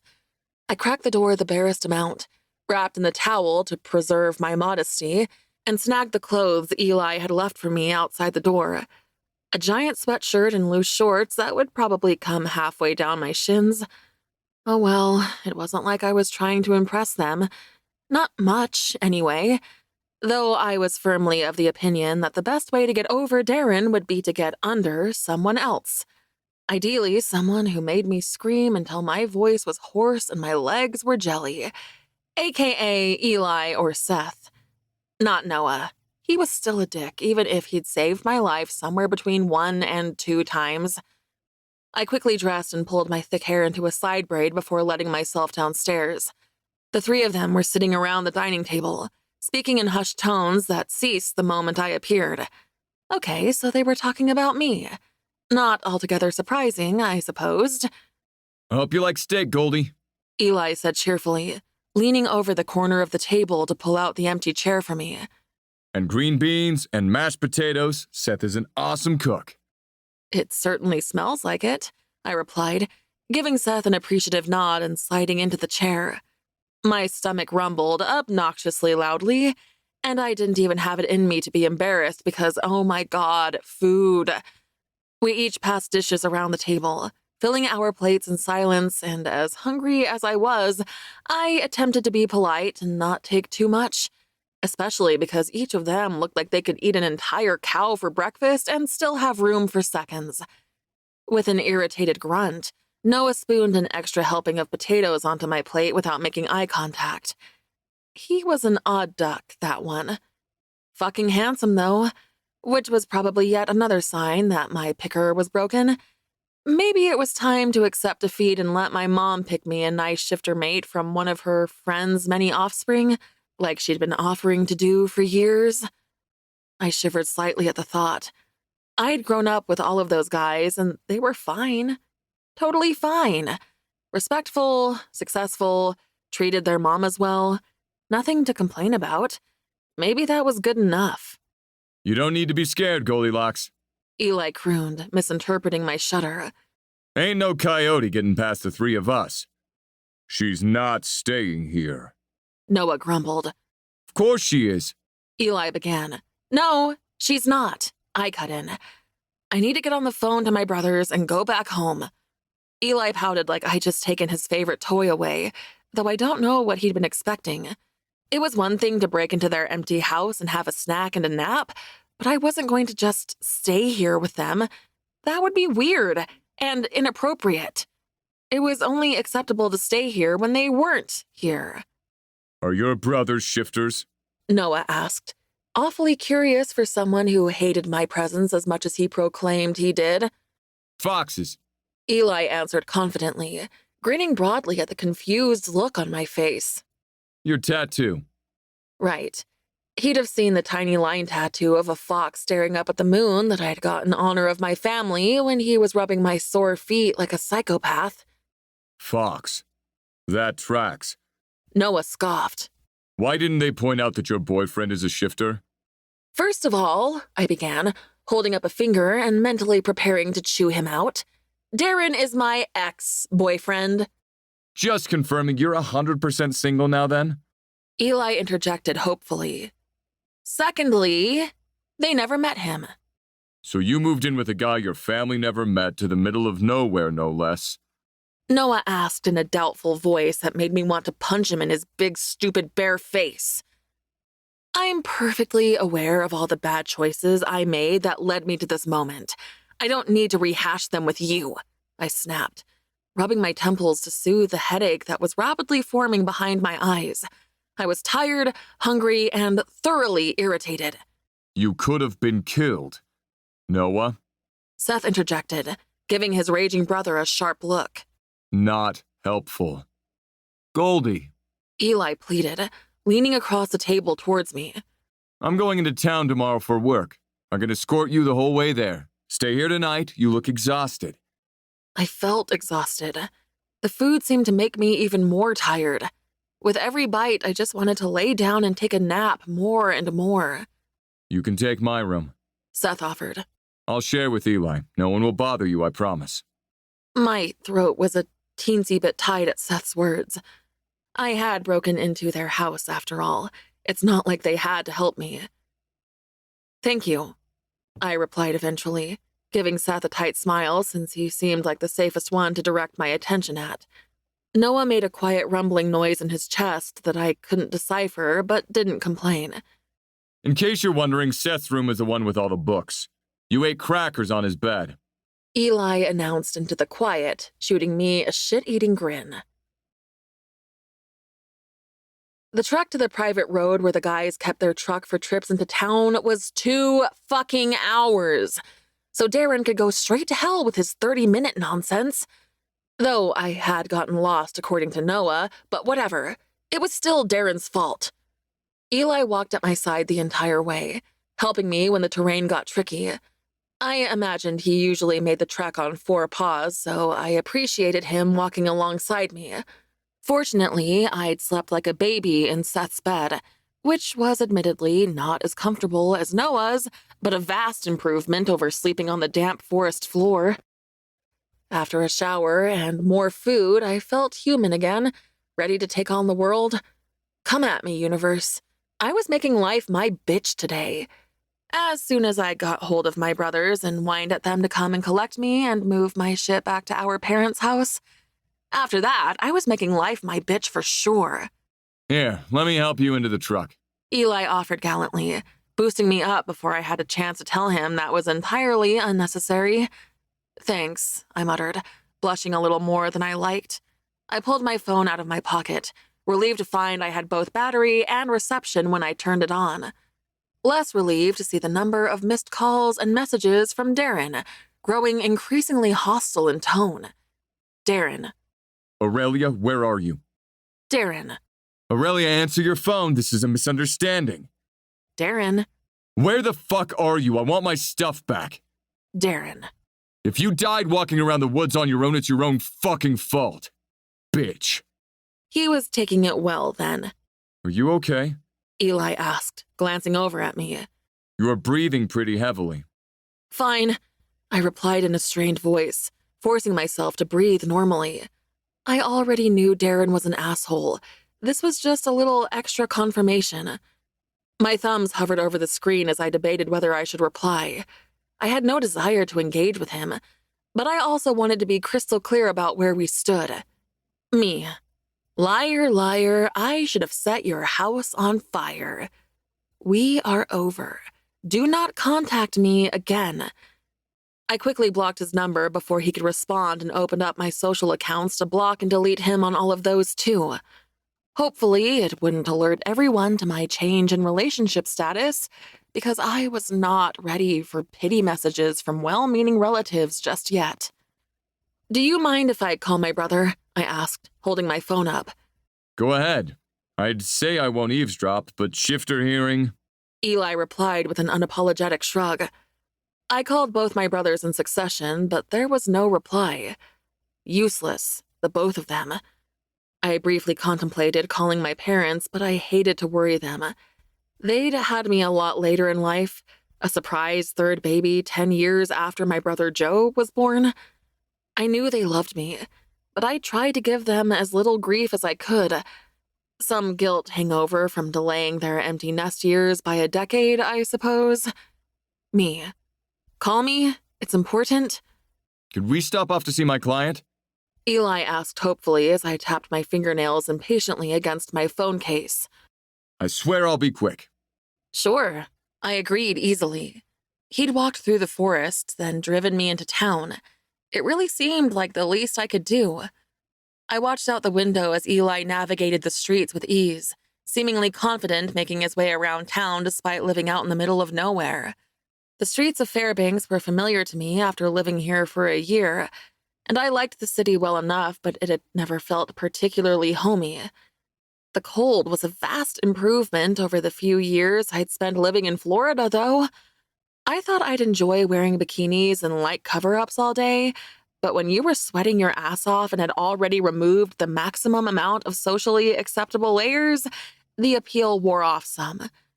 We pulled into the parking lot of a fancy furniture store I'd never been in before. I always felt like everyone would know if I walked into a store where I couldn't afford anything, like they'd smell the pour on me somehow. Do you want to come with me? Eli asked, unclipping his seatbelt. You don't have to. You'd leave me alone in your truck after I broke into your house? I teased, although I was genuinely surprised. Eli grinned broadly at me. Sure. It'd make life interesting if you stole it. Noah's furry ass would chase you through the entire state. I snorted as the image of a lumbering bear chasing a truck down the highway, roaring its furious head off, popped into my mind. Tempting, but I think I'll come with you. I've always wanted to go to this store anyway. Wait a sec. Eli commanded, letting himself out and moving swiftly around to my side of the truck to open my door for me while I removed my seatbelt. Worried I'll fall? I asked, amused. A little. Eli admitted, lifting me out of the seat and placing me on the ground like I weighed nothing. For all his intense flirting, he removed his hands instantly when I stepped back. I've got a different kind of falling in mind for you. Oh my God, do not say falling in love right now. Don't do it, I warned him, giving him my sternest schoolteacher look, which was genuinely hard because his smile was infectious. Fine. He sighed dramatically. Let's head in. I make custom pieces for Ace that he sells through his store. Eli explained. Been doing it for a few years now. Sometimes I make to order, sometimes I just do what I want and hope he buys it. I'm sure he does, I murmured, remembering how beautiful the rocking chair had been before my ass had crushed it. I'm good at what I do. Eli replied with a smug grin, letting his eyes drift down my body for a moment, definitely talking about more than just woodworking. I don't know how he made me feel so sexy, bundled up in my heavy clothes. It was truly a gift.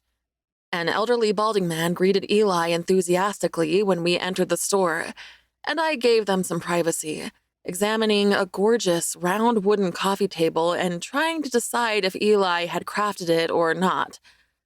It's going to be late, I heard the guy ask in disappointment as I drifted back towards them. I already had a buyer lined up. They love your work, Eli. Sorry, Ace. It won't be super late. Circumstances out of my control and whatnot. I'll knock 10% off the price. How's that? Eli's tone was as affable as usual, but guilt twisted uncomfortably in my gut. I opened my mouth to admit that I was the one who broke the chair and to apologize for it, but Eli's hand found mine as I moved close by. He gave my fingers a squeeze and shot me a discreet wink, shaking his head slightly. Ace agreed reluctantly, and I zoned out as the two of them started discussing a new project, vaguely wondering why I hadn't pulled my hand away yet. The buzz of my cell phone in my jacket pocket grabbed my attention, and I quickly excused myself, moving next to the entrance of the store to answer it with some privacy. Rhea, what's going on? Vincent, my oldest brother, asked. No nonsense, as always. Maybe the gruff personality was an oldest brother trait. Why didn't you answer? I asked a little petulantly. My brothers always answered their phones. Maybe I needed a little reassurance that they hadn't given up on me since I'd moved in with Darren against their advice. Busy. What's going on, Rhea? I rolled my eyes, huffing impatiently at his non-answer. If you say I told you so, I'll hang up and never speak to you again. Rhea? He groaned. I knew he'd be massaging his eyeballs with his thumb and middle finger like he always did when I got myself into trouble and needed my brothers to bail me out. It was a tic he'd picked up from our dad. It's fine. I'm fine. I was wondering if I could borrow some money for a plane ticket, though. You're moving home? Vincent asked, considerably more pep in his voice. Yeah, I replied weakly. Maybe moving out here wasn't the best decision, though even as I said the words, they didn't feel entirely true. I was marginally less of a hot mess than I had been when I moved out here. Getting some space from my family and standing on my own 2 feet had forced me to grow up a little. Tell me what happened first. Do Joe and I need to fly out there and kick his ass? No. Yes. Rhea? Vincent rumbled, latching on to my hesitation. He's a shifter, coyote. He never told me. That's weird, right? Also, he was cheating on me, so there's that. I rushed out, the words colliding together. Say all that again. It was Joe, my other brother, and his voice was downright feral. Stupid Vincent, putting me on speakerphone with zero warning. You heard me. Coyote shifter, didn't tell me, was cheating on me. There was an extended moment of silence on the line, and I closed my eyes, tipping my head back and reminding myself to think happy thoughts. I wasn't getting any younger. I should probably start worrying about my blood pressure and wrinkles. He wanted to get you pregnant. Joe declared. Yes, that's the leading theory, So I'm gonna kill him. Joe rumbled. A soothing feminine voice in the background seemed to distract them. Who the hell was that? She sounded like she was murmuring words of encouragement to Joe, yet it was Vincent who responded. Who is that? I inquired stiffly. I was going to be pissed if my brothers had me divulging this humiliation in front of an audience. There was a pregnant pause on the other end of the phone. It wouldn't be the first time my brothers had underestimated my human hearing. I swore sometimes they thought all humans were borderline deaf. I'm Annette. The woman eventually answered in a thick accent I struggled to place. Apparently she had bigger balls than my still silent brothers. How much of that did you hear, Annette? All of it? She admitted guiltily. Never mind about that. Vincent cut in hastily. I'll send you money for a ticket, but I'd rather have a few words with this Darren in person and help you get your shit home. We can't be there for a few days, though. We're out of the country. What the fuck? My brothers had never left the country in their lives. You could call Mom and... No, I interjected. Maybe I could just throw all my stuff out and hop on a plane back home. It's what I'd done to get here in the first place. The logistics of moving shit across the country was hard. I'll figure something out. Rhea. Vincent sighed. They don't mind helping. And I don't feel good about letting this slide. The coyote needs to be punished. Joe grunted his agreement. Before I could object, the phone was plucked from between my fingers by an unrepentant Eli. I absolutely agree. Rhea will stay with me and my brothers until you can get here, if she lets me live that long. He spun away, lifting his elbow so the phone was out of my reach. My name is Eli Bernard. My brothers Noah and Seth are bear shifters. We live by Chena River. Noah is a ranger. You can verify his identity. Noah Bernard. We're friends of Rhea. We'd never let any harm come to her. Both my brothers started replying at once, but Eli hung up the phone, handing it back to me with a grin. I don't appreciate people making decisions for me, I said in an icy tone, narrowing my eyes at him and ignoring the incessant buzzing of my phone. Eli shrugged, his grin not faltering for a second. Cocky fucking bear.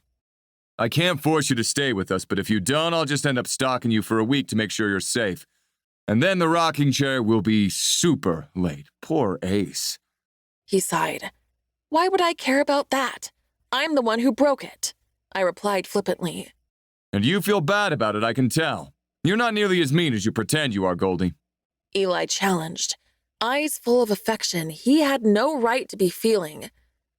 I'm exactly as mean as I appear, Eli Bernard, and that is why I am taking you up on your offer. What?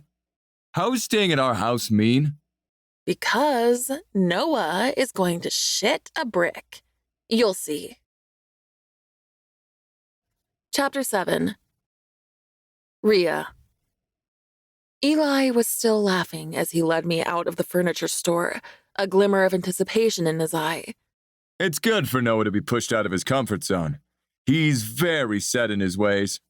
What a shocking revelation, I replied dryly. Noah had the soul of a crotchety old man stuck inside the body of a sexy, 30-something-year-old lumberjack. How old are you three anyway? I'm 32, Noah and Seth are 37. Eli said cautiously, giving me a sidelong look like he was trying to figure out my age, or at least what was going on in my head. Good luck, buddy. I don't even know half the time. And you're all single? I'm not asking for me, I clarified quickly when Eli's eyes lit up hopefully. I was just being nosy. Sure you weren't asking for you. Eli drawled smugly. We are all single. We always felt that we would take a mate together. He added casually as he opened the passenger door of the truck for me. I choked a little on my own saliva, trying to play it off as a cough while I clambered awkwardly into the cab. Eli gently grabbed my waist, giving me a boost, and I almost jumped out of my skin. Take a mate together. My first thought was lucky lady because, goddamn, having those three on tap, she'd be ruined in the best kind of way, walking around bow-legged all the time, happy as a clam full of orgasms. Upon further reflection, I decided it wouldn't be worth it to put up with Noah's stomping all the time, even if he'd proven handy to have around in an emergency.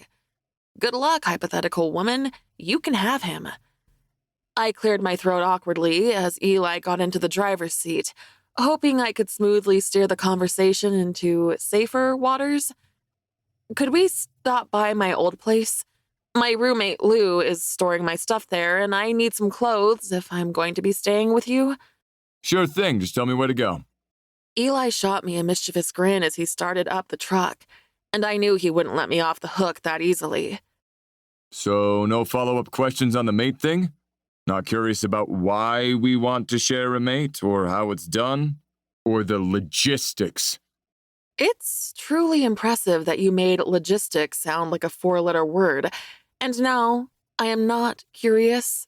Zero curiosity, I replied primly, giving Eli a pointed look.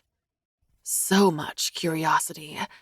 Not so much on the logistics. I'd seen porn before. I knew how all the tabs went in the slots. I was curious about how multiple people took one mate, though. The way my mom explained it back during the most mortifying conversation of my life, after mating bites were exchanged, there was zero sexual attraction to anyone else. Maybe they all had to bite at the same time? I hadn't thought much about it since I emerged as a carrier. If I took a shifter mate, I wouldn't be giving any bites, just receiving. And most shifters weren't interested in me anyway. Except Darren, my subconscious supplied unhelpfully. The guy who'd been booted out of his pack for being a psychopath? I rattled off my old address while Eli chuckled quietly to himself, pulling the truck away from the curb. He was always laughing. It was one of the things I liked most about him. It only took a few minutes for us to get to Lou's place. I'd missed the lack of traffic when I was back in New York, that was for sure. Wait, I said, reaching across the cab and grabbing Eli's exposed forearm. I was all bundled up in my winter coat, and he just wore a navy Henley with the sleeves rolled up, yet his skin was warm to the touch. Damn shifters and their superior genes. The heat of him was strangely comforting, and I had the strongest urge to slide my hand down his wrist and link our fingers. I snatched my hand back before I did something I'd regret. Yes? Eli drawled, looking at me with that amused glimmer in his eyes that both infuriated and excited me. Lou is a human. Well, I'm pretty sure she is, I added with a frown, remembering how wrong I'd been about that with Darren. No shifter talk in front of her, okay? Of course. Eli agreed readily. And rein in your intense flirtatiousness. Lou is more reserved than I am. You'll freak her out.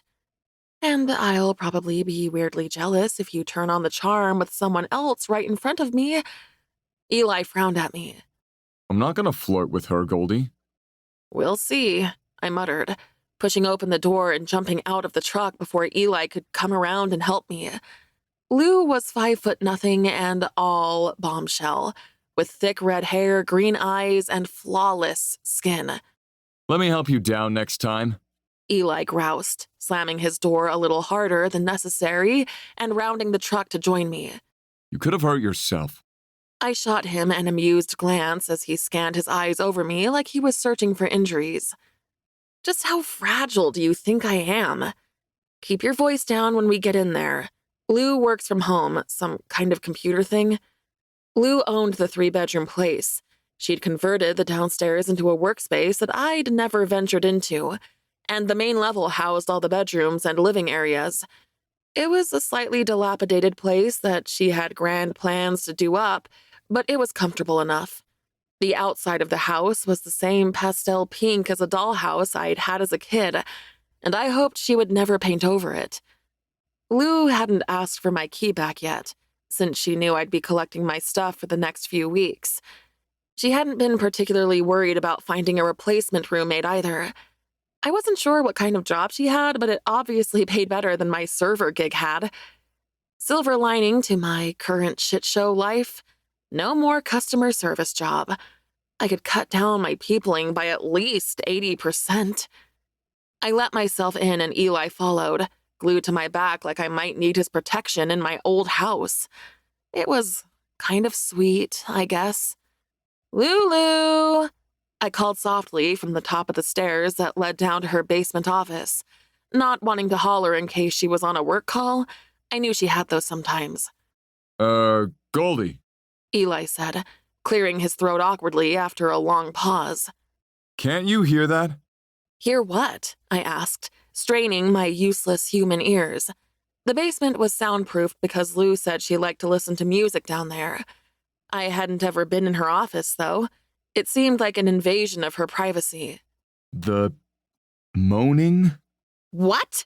I shrieked before clapping my hand over my mouth. What kind of moaning? The sex kind. Eli replied matter-of-factly, before giving me an appraising look.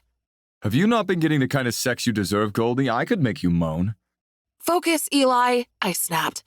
Oh my God, I can't believe she's having sex in her office. What a badass. I don't think there's anyone else down there. Eli replied, brow furrowed. I can hear talking, but it sounds like it's coming through a phone or something. Phone sex? Oh my God. Oh my God! I'd opened a package of Lou's once, thinking it was mine. It had been some super high-quality webcam, and she'd been so weird and embarrassed about it, which I thought was strange at the time because why wouldn't she want a nice camera if she worked from home? Oh my God! She's totally a cam girl! I whisper shouted. A what? Eli asked, looking genuinely confused. You are so behind the times. Cam girls, cam people, they perform on camera? I explained poorly, not entirely knowing what they did, but definitely intending to find out. Sex stuff? Eli asked, eyes widening adorably. I mean, I guess so. Lou had done well enough to buy her own place, and she always had her hair and nails done. I wonder if it pays well. I could be a cam girl. The fuck you could. Eli growled, seeming to grow a foot in size. Why not? I'm cute. In the right lingerie, my boobs don't look a day over 21. You're a lot more than cute and your boobs are spectacular. Eli muttered. Everyone would want to see you naked. Are you trying to dissuade me? If so, you're doing a terrible job. If I can find a way to make money, I don't have to stay in New York and live with my parents forever. I pulled Eli away from the basement and into the hallway where the bedrooms were.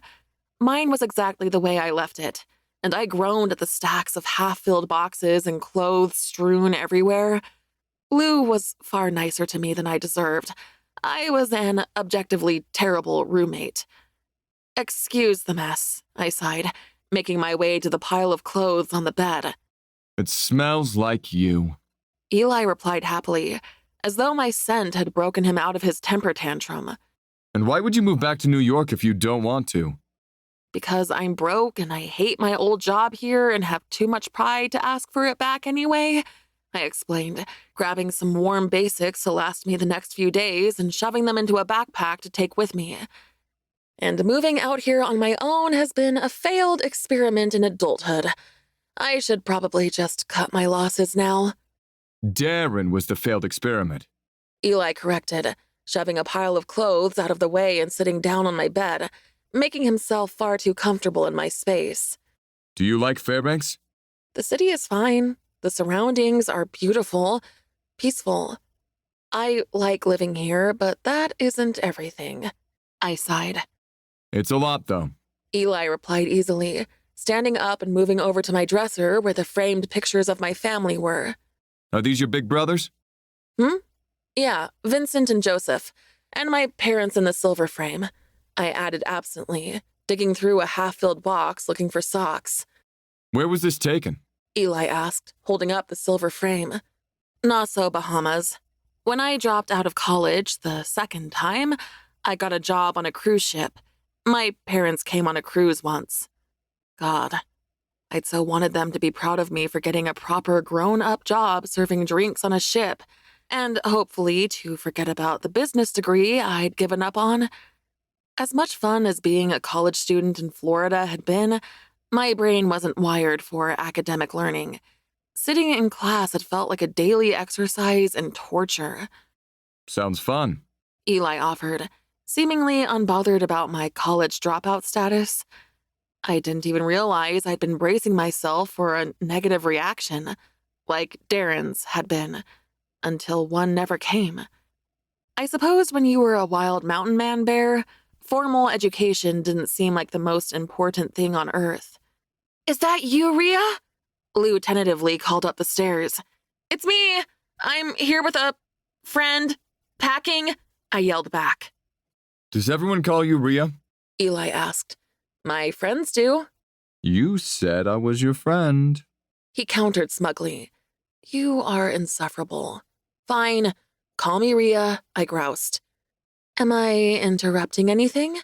Lou asked quietly, poking her head in the door.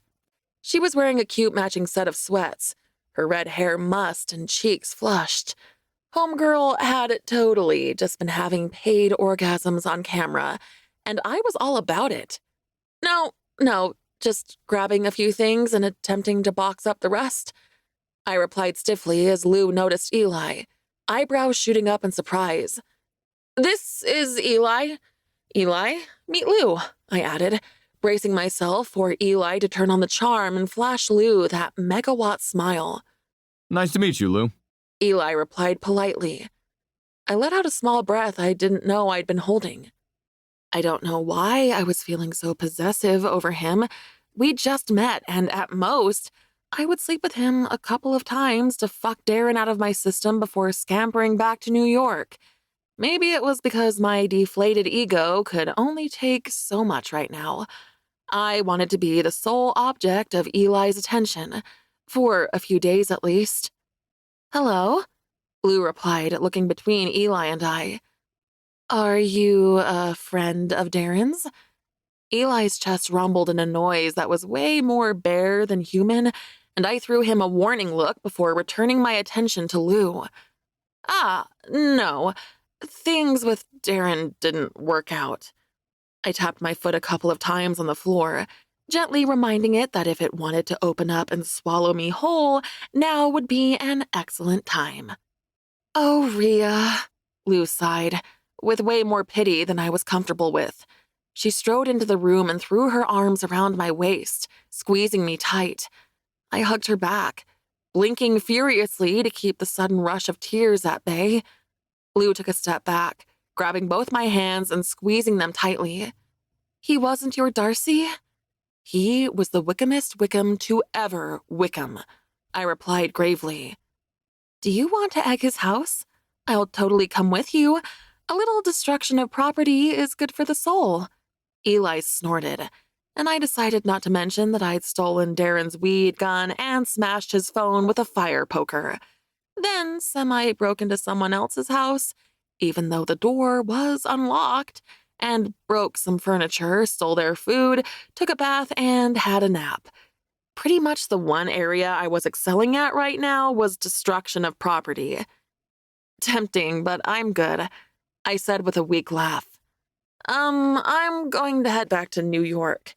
My brothers will be here in a few days to help me move my stuff and potentially threaten Darren's manhood. Will that be an issue?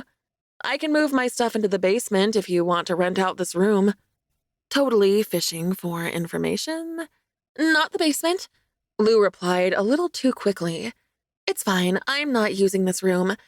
Don't you want to stay here until your brothers arrive? You totally can, Rhea." I mean, I could. That would probably be the normal thing to do in this situation, but the aggressive tone of both Darren's messages and his voice when he'd been looking for me had me a little spooked, and that was without the information about his old pack.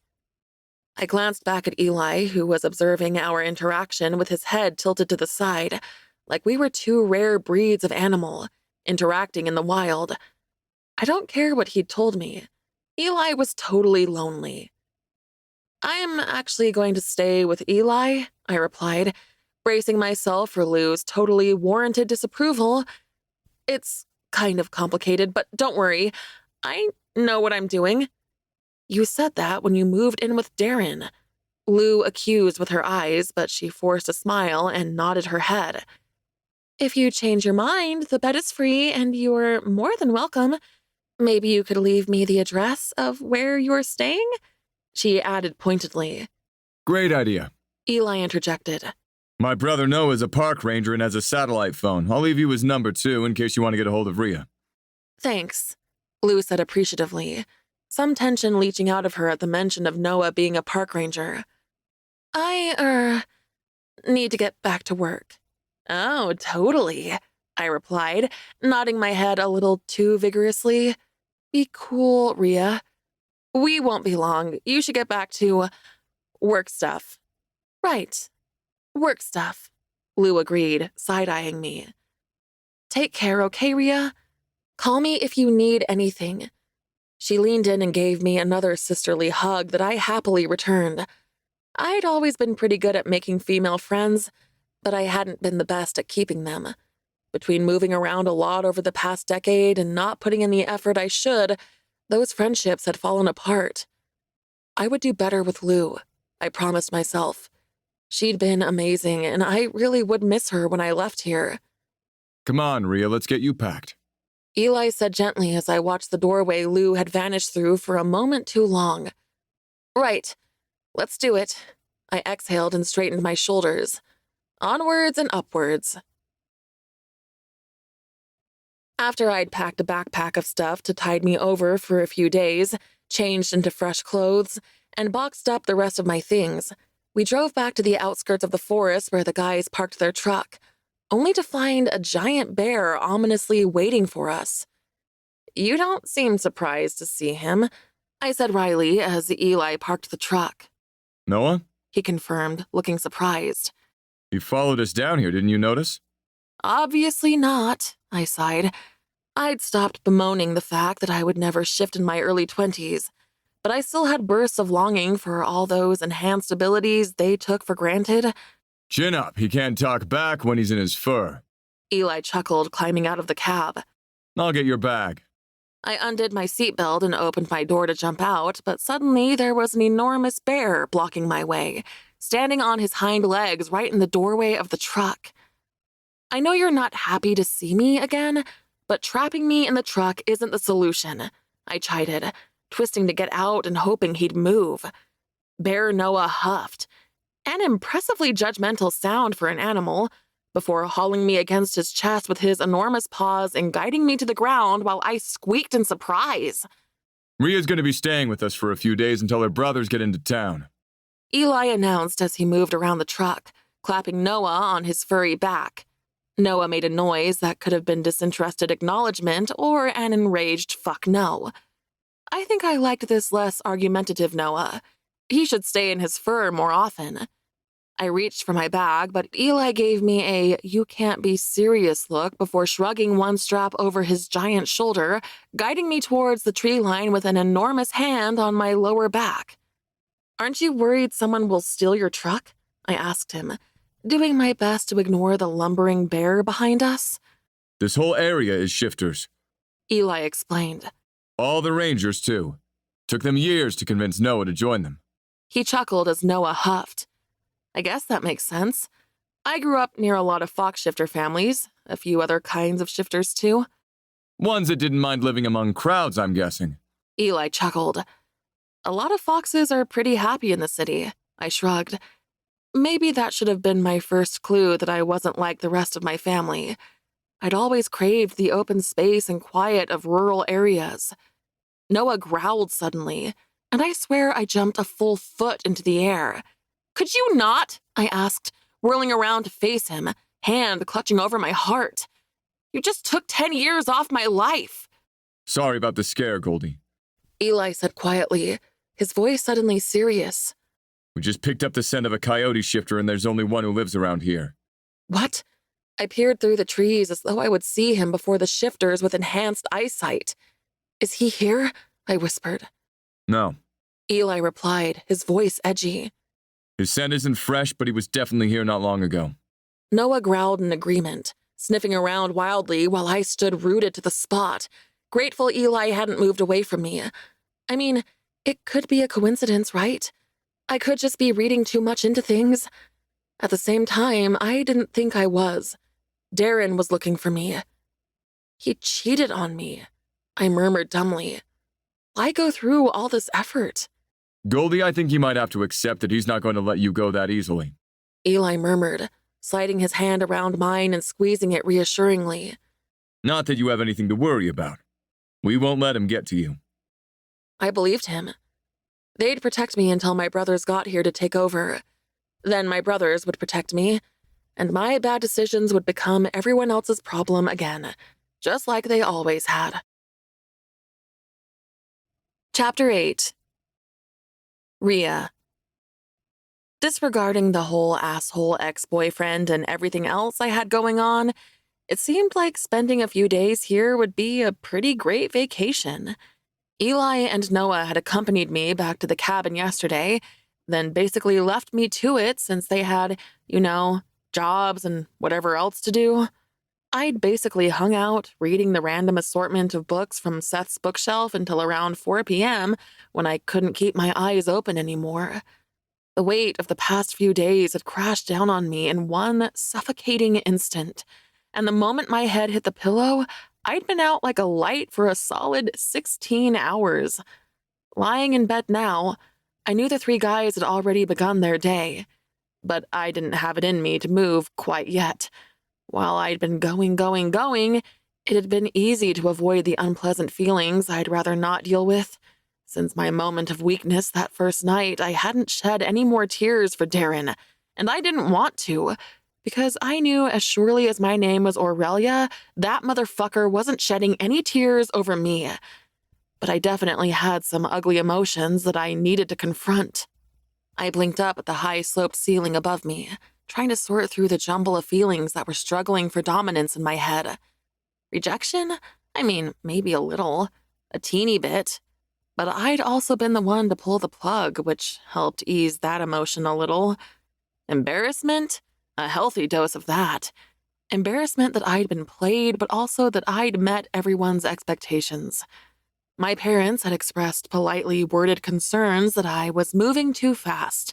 My brothers flat out told me I was making a mistake. Lou, the only friend I had who'd actually met Darren, had been lukewarm about him at best. And despite all of that, I still felt disappointment that the relationship had ended. Not because Darren was such a catch or anything, but I guess I thought my life was finally moving forward, and now I was back to square one. I was grieving the future I thought I was going to have, and I had no idea what my life was going to look like now. It couldn't possibly be more of the same. I refused to accept that. Right. I was ticking pity party off the list for today. Done. Over. Get the fuck up and get on with your life, Rhea. Also, after 16 hours, I really had to pee. With a groan, I pushed out of the comfortable mass of blankets on Seth's bed and slipped out onto the landing and into the bathroom before anyone could see me. Not that they hadn't seen me looking various levels of disastrous already, but I wasn't about to add to that if I could avoid it. I took a quick shower, glad I at least had my small bag of toiletries with me that I'd packed for Darren's. My makeup skills had peaked when I was 14, so it didn't take long. I was 100% fine with foundation, eyeliner, and mascara, though my eyeliner was less emo chic these days, and my eyebrows, thankfully, less sperm-shaped. I had less than zero interest in learning how to contour. Makeup done, I dressed in a clean pair of leggings, long-sleeved top, and thick socks, intending to pull my bulky coat over my clothes anyway. Where was everyone? I wondered as I padded down the stairs. I assumed Noah was out rangering, but I wasn't sure if the other two were on the property or not. As if I'd summoned him with my thoughts, Noah stormed in through the front door, looking like someone had pissed in his cereal. Obviously, there was something clinically wrong with me, because all that growly energy really did it for me.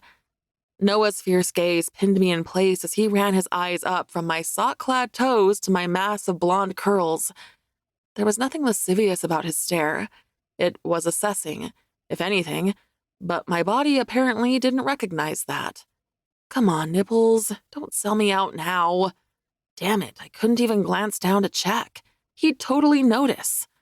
Noah grunted like I frustrated him somehow as he made his way towards me, tugging off his olive green coarse-knit sweater as he went. The t-shirt he was wearing underneath rode up slightly, and I tried and failed not to look at the tempting glimpse of muscle on display. God damn, he was cut. I gaped like a fish as Noah shoved his sweater roughly over my head, turned on his heel without a word, and left me standing there, swamped in fabric. Delicious smelling fabric. Well, okay then. I'd been intending to put my jacket on anyway, but this worked.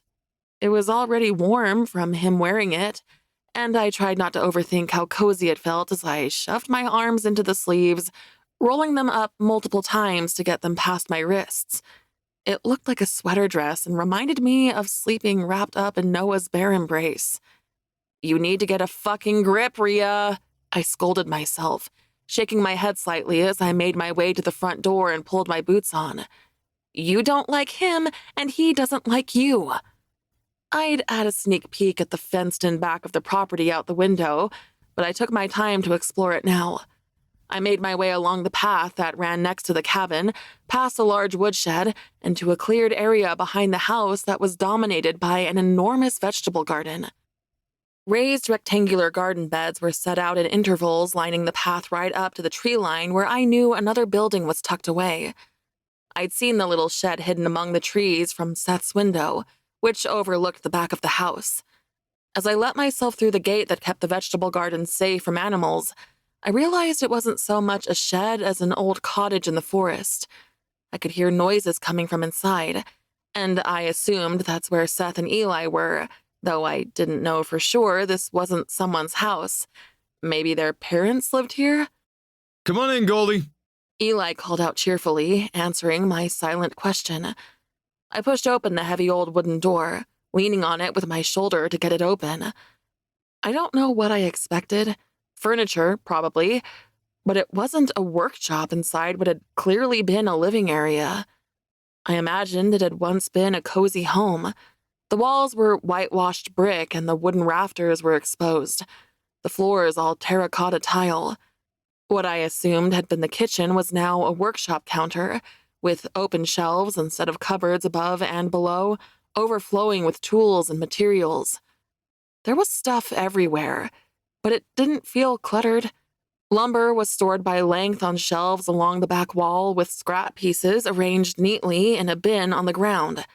It smelled like sawdust and polish, and it was surprisingly pleasant. Sleep well? Eli asked, standing behind a freestanding saw in the center of the room. I was getting worried, but Seth told me I wasn't allowed to wake you up. I'm glad you didn't. I slept amazingly, thank you. What is this place? I ran my fingers along a gorgeous hand-carved cradle as I walked past, examining the space. It was our grandparents' cottage. We lived here ourselves when we were building the main house. Now it's my workshop and Seth's studio. Eli explained, tipping his chin at the closed door at the back of the room, presumably a bedroom once upon a time. Studio? I'm sure he'll show you himself. Eli said with a mischievous grin. But I don't want to share you yet. You know I can hear you just fine. Seth called from the other room. I know. That was my way of telling you to stay in there. Eli chuckled, and I couldn't help but smile. His endlessly playful energy was infectious. The door pushed open and Seth leaned against the frame, one eyebrow raised at his brother, but looking amused. Did you even ask if our guest had eaten, brother? Eli's brow furrowed, and he looked adorably concerned, like I wasn't a grown-ass woman who could feed myself. Did you eat, Goldie? Not yet, I shrugged. I cared more about coffee than food first thing in the morning, though it had been a long while since I'd eaten. Let's get you something to eat. Seth replied confidently, striding into the main workshop area and resting his palm lightly on the small of my back to guide me back out of the cottage. Eli made a noise of discontent behind us. Finish your rocking chair, baby brother. Seth chuckled. I threw Eli an apologetic look over my shoulder. He'd already finished the rocking chair, and I'd broken it with my big ass. Fine, I'll finish the chair, then we're hanging out, Goldie. Eli yelled as Seth led me back to the main house. You don't have to. Seth said quietly, pulling his hand away. I missed the warm weight of it instantly. Please don't feel obligated to spend time with us because you're staying here. You don't owe us anything. I kind of do, though. Aside from the fact that you're letting me crash here for a week, there's also the whole breaking into your house thing, and Noah saving my ass. I mean, I owe you quite a lot, if you think about it. Ain't that the fucking truth? Noah grumbled, overhearing our conversation as we entered the main house. Goddamn shifter hearing. He was sitting at the dining table with a planner book and pen in front of him, his satellite phone in the other, eyeing it like its existence personally offended him. Don't be a dick, Noah, Seth said lightly, moving into the kitchen and putting on the coffee pot. I don't think he can help it, I replied gravely, reveling in the glare Noah shot me. Pancakes okay? Seth asked mildly, already pulling flour and sugar out of the pantry. Pancakes are great, I replied. Let me do that. You do the coffee. I have no idea how that thing works, I added, looking at the stovetop coffee thing in confusion. You sure? Seth replied in amusement. I was going to make enough for all of us, and bears eat a lot for second breakfast. I'm sure. And 10 points to you if that was a Lord of the Rings reference, I added with a laugh, moving around the kitchen to collect ingredients. It had become abundantly clear that I was no pioneer woman, but I could manage pancakes. It was, he replied, shooting me a small half-smile. I have a decent book collection in my room if you need something to occupy you while you're here. He added, raising an eyebrow at me. Oh, I've already made myself at home with your library. I'll bet you have. Noah snarked. You made yourself at home before you even knew we lived here. Was it too much to hope that they'd all just conveniently forget about that? Probably.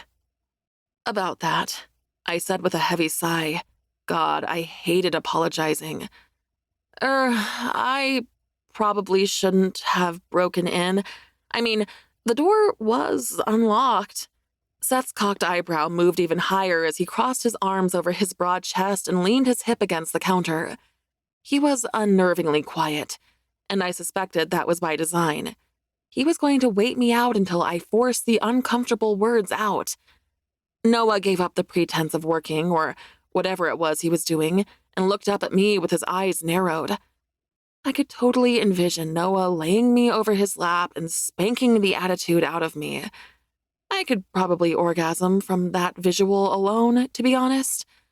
I'd lock that away for future reference, should I pursue my camgirl plan, or just in case I wanted to get myself off, either one. I'm sorry. I was high and thought it was a good idea. I sighed dramatically, slumping against the counter at the physical effort of apologizing, before looking up at Seth through my lashes and giving him my best puppy dog eyes. I pushed my lower lip out a little, just enough to be pouty without pouting, which I was a solid 25 years too old to pull off. Seth snorted, shaking his head in amusement. You're kind of a brat, you know that? He teased. Like, in a sexy way? Because I could totally roll with that. Yikes, Rhea. Pick a brother and go. I really shouldn't be flirting with Seth when Eli had been all about me the past couple of days. Just kind of? Noah scoffed, returning to his paperwork. You're kind of a brat, I muttered petulantly, throwing Noah a dirty look as I pulled out a bowl to mix the pancake batter in. I could have sworn he almost smiled. So you guys built this place? I asked, making small talk as I prepared the pancakes. We did, Seth confirmed, shooting Noah a loaded look before returning his attention to the coffee. Milk? Please. That's impressive. This house is amazing. It must have taken you a while, being so remote. We worked on it over the course of a decade, I suppose. We lived in the cottage. I had about a billion questions about the timeline. Where were their parents? How long ago did they move in? Had they lived here since they were young? But I bit my tongue. They were kindly sheltering me here. They didn't owe me any explanations. Our parents died in a forest fire. Seth continued. This was our grandparents' place. Enough. Noah growled, slamming down the satellite phone a little harder than necessary and standing up, his chair sliding backwards with a screech. I may have wet my pants if anyone had ever spoken to me with that kind of ferocity in their voice, but Seth rolled his eyes impatiently as he handed me my coffee. Settle, brother. Silence, brother. Noah mocked, ignoring me in favor of glaring at his twin. I was noping the fuck out of this one. There was obviously some unresolved business here that I didn't need to involve myself in. I busied myself over the stove, switching the gas on and heating the griddle, ready to pour the batter. The twins continued their silent stare-off in the background, but I was happily absorbed in my task. It had been moments like this, quiet moments in the kitchen or in the vegetable garden I'd created in my parents' backyard, that I'd longed to live somewhere rural and quiet. I liked the idea of growing my own food and preparing it from scratch.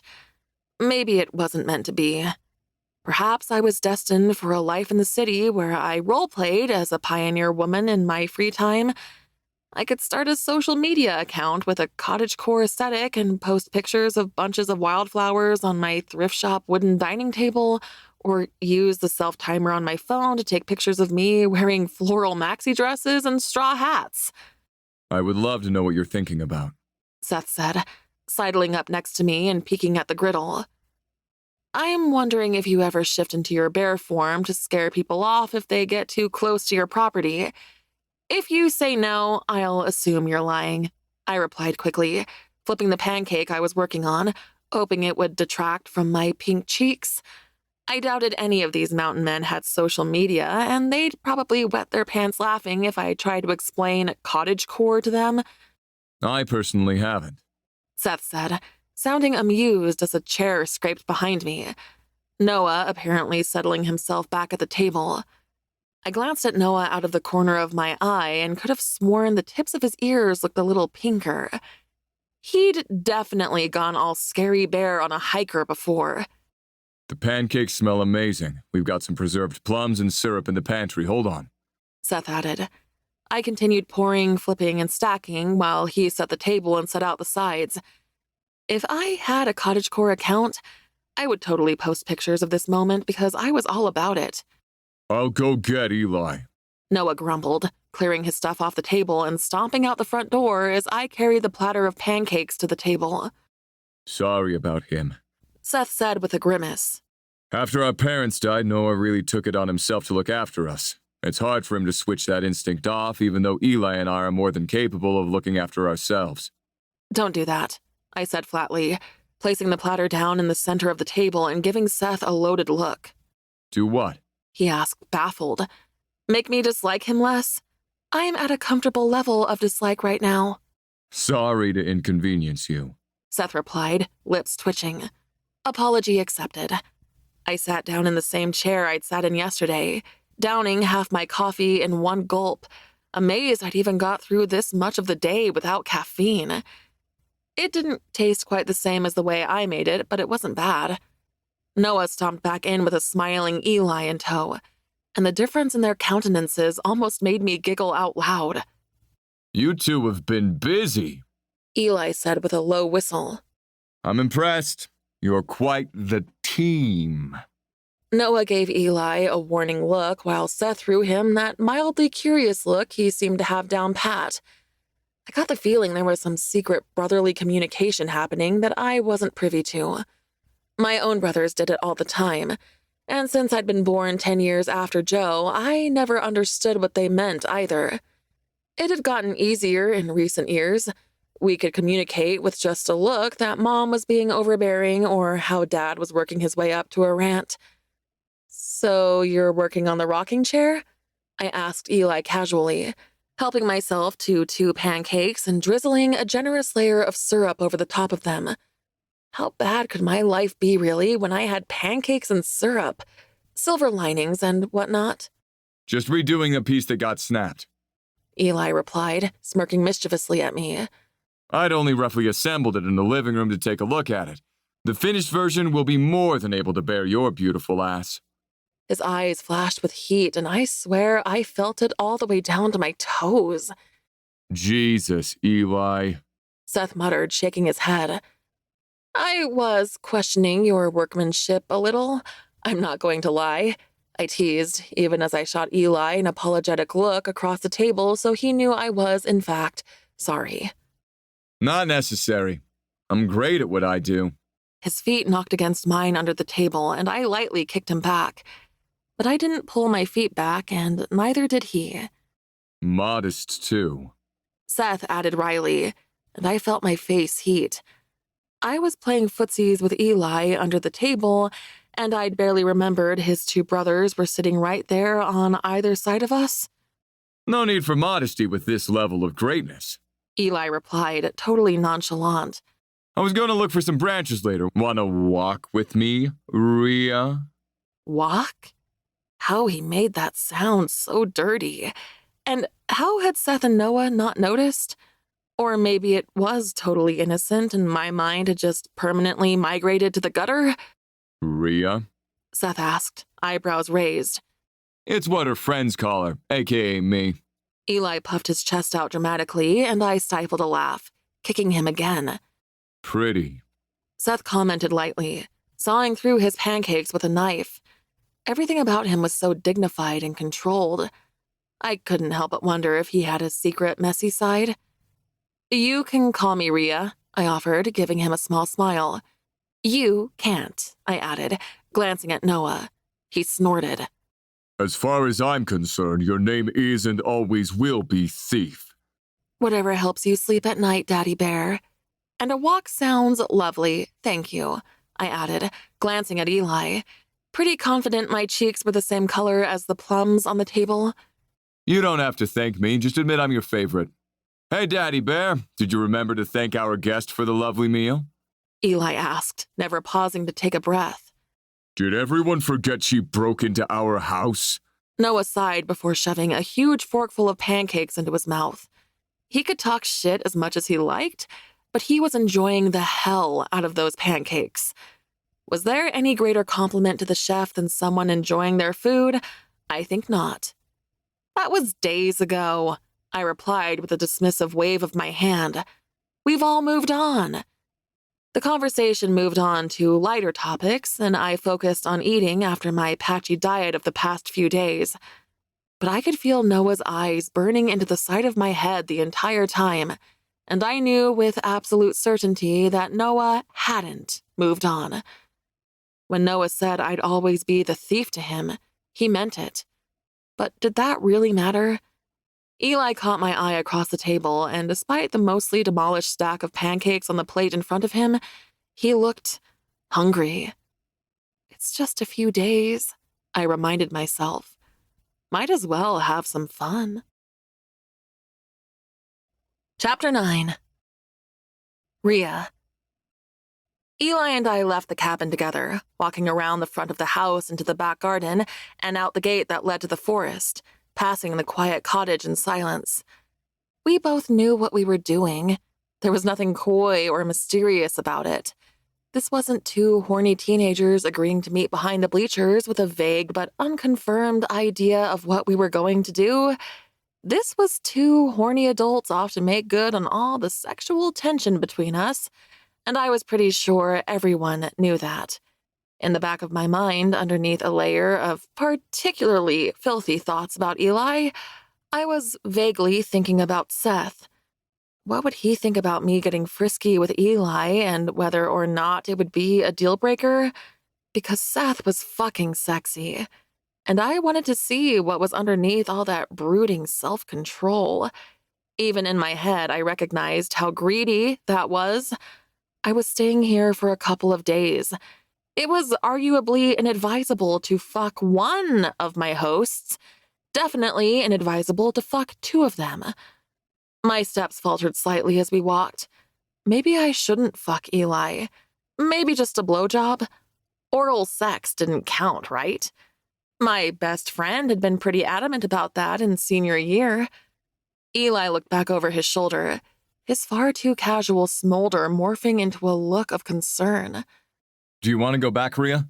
If you don't feel comfortable, I feel comfortable, I interrupted, immediately forgetting any of the concerns I just entertained in the face of turning back and not getting to lick Eli's abs.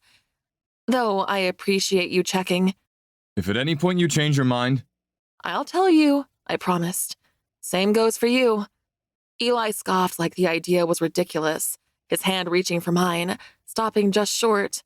I closed the distance, intertwining our fingers, marveling at just how huge his hands were.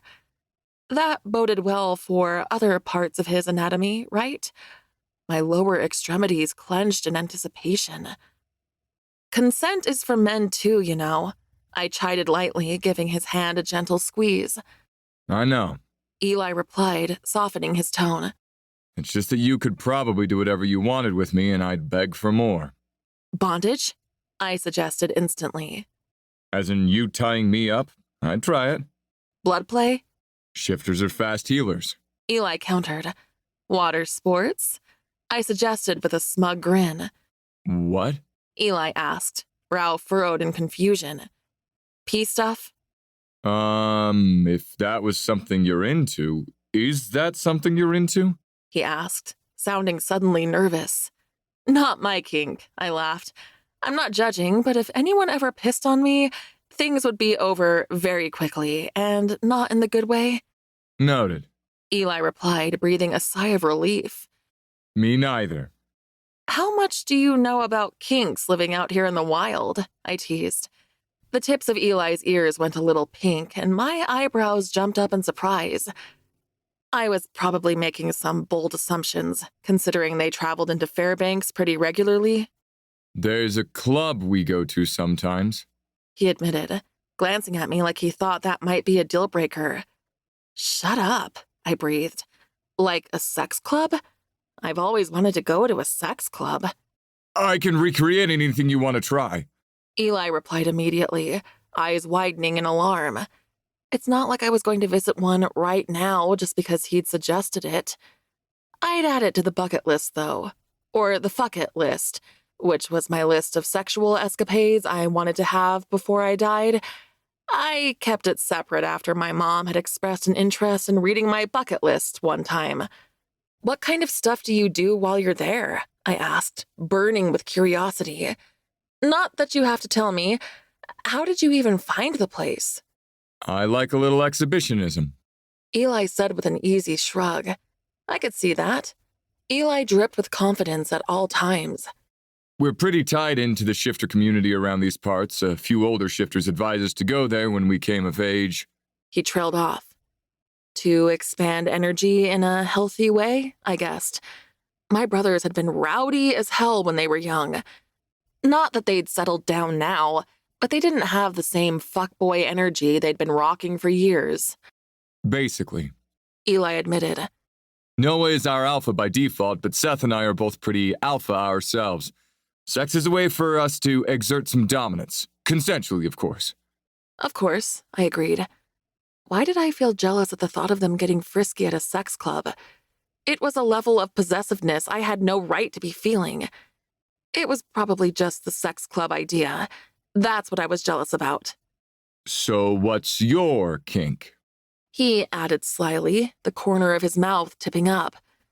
Getting fucked 6 ways from Sunday by you and your 2 brothers at the same time? I mean, I didn't know that was my specific kink until a couple of days ago, but I'm pretty sure I'd turn into a puddle of orgasms if that situation ever arose. Which it wouldn't, because Noah could barely stand to be in the same room as me, and getting myself too involved with them was a bad idea anyway. But still, I had all the good clenches and flutters going on at the mere idea. Eli cleared his throat, raising his eyebrows expectantly at me. Right, he actually expected an answer to that question. I'm pretty submissive in bed. Or potentially lazy, but I prefer to think of it as a kink thing. I like someone to take the reins if I trust them enough to do so. Edging, rough sex, light bondage. Though I need to be with someone a while before I'm willing to let them tie me up. Spanking is good, but in a sexy way, not a punishment way. Safe word is red. Not that I'd used it in a while. There had been no need with Darren. His tastes were pretty vanilla. In hindsight, he just may have not been that into me. Our sexual encounters were always fairly brief, and I had to put in the effort to get myself off, because Darren definitely wasn't going to do it for me. Suddenly, the ground disappeared from underneath me, and a muscular bear shifter had situated himself between my thighs, his chest rumbling in a steady, almost growl. I wrapped my legs around Eli reflexively as he backed me up against a tree, a hungry look in his eyes. There's a pretty spot near here that I was planning on taking you to. It's pretty right here, I countered, draping my arms over Eli's broad shoulders. It was pretty, too. Everything seemed saturated in color after fresh rainfall, the leaves a bolder green, the brown earth darker and richer, contrasting with the gray sky overhead. It was going to be romantic. What happened? I asked, leaning forward to place soft kisses along his scruffy jaw, the thin fabric of my leggings and panties only dulling the feeling of him between my legs a little. Oh my. That was a bulge. That was some rearrange my guts material right there. You started talking about bondage and spanking, and fuck, I can smell your arousal, and if I don't taste it soon, I might die. That's what happened. We don't want that, I breathed, nudging his jaw with my nose so I could kiss down the thick column of his neck. Safety first and all. Shit. Eli groaned, tipping his head back. It was an incredibly trusting gesture for a shifter to expose his neck like that, and the action momentarily caught me off guard. But I wasn't about to squander the moment, so I sucked a patch of skin hard enough to leave a mark. Speaking of safety, I don't have any protection, so we're going to have to get creative. Eli said roughly. It briefly crossed my mind to tell him fuck it. We didn't need condoms. I knew shifters didn't carry human diseases, and I had a birth control implant, but that seemed a little premature. We could still have fun without him putting his dick in me, I guess. Boo, but okay, I replied, pouting a little against his collarbone. It was very convenient that he was just wearing a Henley with a loose neckline. My stupid winter coat was getting in the way. I fumbled with the zipper, shoving it down roughly and pulling my jacket apart. Ugh, I have so many layers on, I muttered. And you can't take them off because I don't want you getting hypothermia on my watch. Eli chuckled, his enormous hands sliding up the backs of my thighs until he was cupping my ass. God, he held me up so easily like I weighed nothing. I bet he could throw me around on a bed, no problem. New goal. Make that happen before I left. I threaded both my hands through Eli's hair, pulling it free of the tie and messing it up a little, looking him straight in the eyes as I did. Look at you. Eli purred. Holding eye contact with a predator without a drop of fear. You're something else, Goldie. I leaned forward with a smirk, capturing his lower lip between my teeth and sucking it into my mouth. Eli's words had temporarily settled that niggling insecurity of not being a shifter that always existed in the back of my mind. So I couldn't shift. Regardless, I was still a fucking badass and could hold my own with the best of them. Eli's tongue swept over my lips and I opened readily for him, letting him take over. Kissing had never felt like this before. This was electric.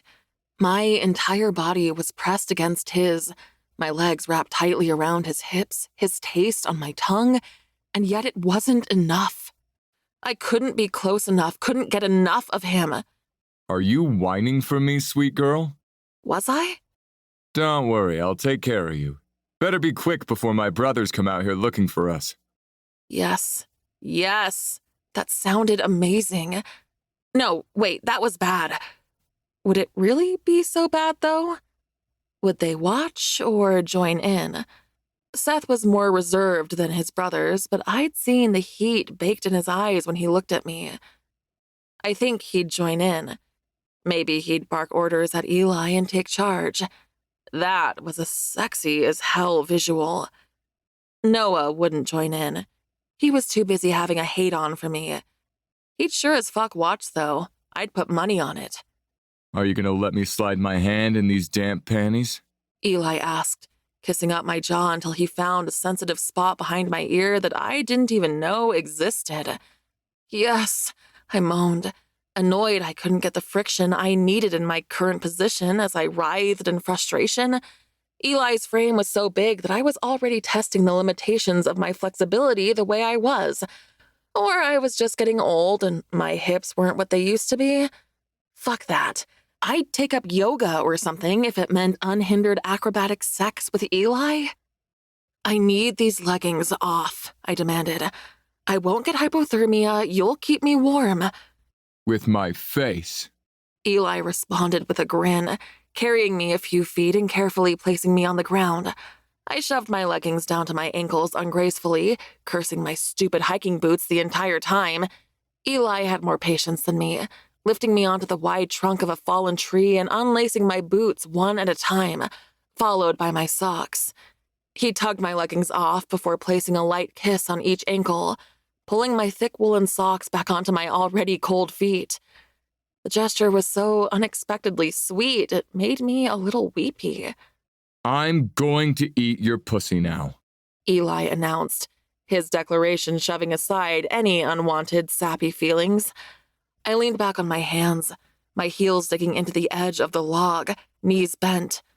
Fortunately, Eli had left my panties on, because I wasn't quite confident enough to go spread eagle in the harsh light of day.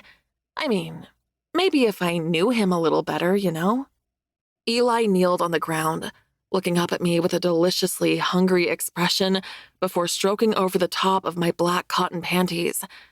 Why hadn't I worn something a little sexier? Not that Eli seemed to mind. My breath caught as his ministrations grew stronger, faster.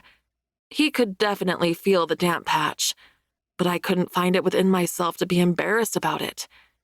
Eli found my clit through my panties, circling it roughly with his thumb over the material, and my head rolled back in ecstasy. It almost felt more illicit to have him touching me over my clothes like this, like we were doing something we shouldn't. Like getting frisky in the woods at the back of his house where his brothers could walk in on us at any moment, before midday no less. The secret exhibitionist in me roared to life, and everything tightened. My body vibrated with the need to come so fucking close. I don't think so, Goldie. I want to taste that orgasm. Eli chuckled, pulling his hand away. Then hurry the fuck up about it, I demanded, snapping my head forward to glare at him. I mean, I quite liked delayed gratification.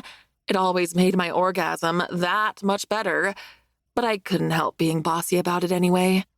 Oh, bratty. Don't let my brothers hear you talk like that. Eli teased. You'll find yourself with a handprint on your ass, or two. Fuck me. Maybe I didn't need him to touch me. Maybe I could come just from his words. Fortunately, Eli didn't test that theory. He pushed my uncomfortably damp panties roughly to the side and flattened his tongue against me, circling my entrance before licking agonizingly slowly up to my oversensitive clit. My head flopped back again, and I sunk my teeth into my lower lip, my fingernails digging into the bark so I didn't melt into a pile of goo and fall off this log. Eli groaned like he was getting just as much satisfaction out of this as I was. You taste like... Eli growled against my pussy, the end of his sentence muffled. It kind of sounded like he said, my future, but that wasn't a flavor. I wasn't about to question him when he sealed his mouth over my clit, sucking with just the right amount of pressure and fluttering his tongue like a goddamn pussy-eating champion. I knew he'd be great at this. My radar was never wrong. One of Eli's hands wrapped around my ankle. The other held my panties out of the way, his thumb rubbing teasingly at my entrance.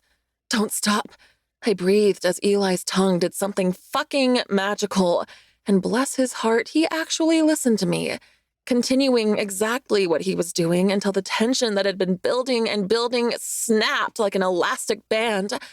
Pleasure flooded my body, and it took every bit of focus not to fall backwards from my precarious spot. Eli's grip on my ankle tightened, holding me reassuringly tight as my orgasm wrecked me, my nails digging hard enough into the bark to break them. And still he didn't relent. Not until the last quaking shudders ended did Eli take his mouth off my pussy. He quickly stood, wrapping me in his arms and holding me securely as I panted against his deliciously hard chest, feeling entirely secure in his embrace. That's it. Eli purred. Relax, Goldie. Oh, I was relaxed.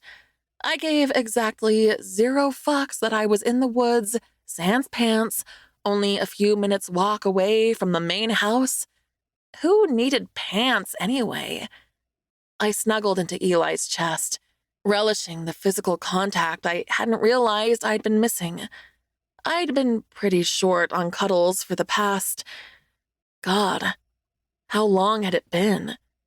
Darren wasn't a cuddler, and I'd almost convinced myself I wasn't a cuddler either, just to make myself feel better about it. I absolutely was, though. I liked my sex rough and my post-sex snuggly. Is this a bear hug? I mumbled drowsily. Eli's chest vibrated with laughter, the sound and feeling warming me from the inside out, even as the cold air bit at my exposed legs. Goosebumps sprang up from the top of my socks all the way to my hips. I think I have to be in bear form for that. Shit, I actually will have to shift soon to warm you up if we don't get some clothes on you. Eli muttered, grabbing my leggings and extracting himself from my grip to dress me while I lounged unhelpfully on the log. I need a minute, I admitted drowsily, rubbing my hands over my thighs to warm them up and wishing I'd taken off my damp panties before Eli had put my leggings back on. Then I want to return the favor. No way. Eli scoffed, still kneeling on the ground as he gently guided my feet into my boots, lacing them up with far more care than I ever took. It's one thing for me to kneel in the dirt, but you definitely aren't. This was just about you, Goldie. Generous of you, I shot back with a smile. I felt like a queen, perched on the log, looking down at him. If we had a condom, I'd totally have bent you over this log and had my way with you. Don't get the wrong idea. Eli replied with a wink as he stood up, reaching forward to tuck my hair behind my ear. Relax for a minute. I'm going to find some branches. I wasn't lying when I said I needed some. He laughed. It'd look pretty odd if we went back without them, I agreed, pulling my knees up to my chest and wrapping my arms around them without Eli's body heat to keep me warm. Eli paused his cursory search of the forest floor, turning back to give me a puzzled look. No, it wouldn't. You smell like a horny sex goddess, and so does my face. Jesus, Eli! Give me some warning before you say shit like that, I chastised, feeling my cheeks catch fire. And miss out on that blush? I don't think so. He grinned unrepentantly. Here was me thinking you were a gentleman, I mumbled, pressing the cool backs of my hands to my burning cheeks. I was not shy about sex, but the idea that his face smelled like my arousal and anyone with shifter senses would be able to tell, it was kind of filthy. A gentleman. Rookie mistake, Goldie. Chapter 10. Rhea. When my legs regained sensation, I jumped lightly off the log, earning a disapproving look from Eli as I joined him looking for fallen branches on the forest floor. Once he had a decent bundle, he carried them effortlessly back through the trees towards the cottage, placing them in a pile outside the door. I gave him a questioning glance. Aren't you going to do something with those? They're fine there for now. I'm more concerned that your lips are turning blue. Eli responded, looking genuinely concerned. I'm fine, honestly, I said, waving off his concern. I'll have a cup of tea and they'll be back to normal, I assured him. Leggings had served me fine when I was inside most of the day at my diner job or in my house, but I had to admit they weren't the most practical for being out in the elements. Next time we leave the house, I'm making a flask of tea to carry with you, Eli announced decisively, pushing open the gate and leading me into the vegetable garden. Before I could laugh, he clapped his enormous hand over my mouth to silence me. I seriously contemplated kneeing him in the balls until I caught the unusually serious look on his face. Listen, He mouthed, removing the offending appendage from my face and guiding me silently towards the side of the cabin. His lips twitched with amusement the closer we got. But as I didn't have super sensitive bear ears, it took me a while to realize what he found so funny. come on, man. She's about this tall, blonde, great ass. Careful. Noah rumbled as Eli mouthed Great ass. at me, nodding in earnest agreement. Her scent is all over this place. Darren yelled in frustration. I know she's here, fucking aroused. He spat. I took a step to move around the house, ready to give that asshole a piece of my mind, but Eli's light touch on my arm halted me. His face was all mischief, and a little of my burning anger seemed to fizzle out at the promise of trouble in his eyes. Just a little, though. I was still plenty angry. Eli stripped off his clothes with impressive silence, and I swallowed the humiliating noise that threatened to rise up when he began tugging down his jeans, and there was only bare skin underneath. God, I wanted a closer look at that V. I kind of wanted to lick it. Would it be rude to ogle his junk right now? Yes, Rhea, definitely rude. Shifter etiquette dictated that you not perv on people when they were stripping off to shift. With some effort, I kept my eyes trained straight ahead as bones cracked and popped behind me, holding my breath until I heard the light thud of front paws hitting the ground behind me. Hopefully, the noise of Noah's lecture would drown out Eli's shift, or this was going to be a lame surprise. Eli nuzzled the small of my back with his nose, about an inch above my ass. There was no way on earth I believed that was by accident. Pervy bear.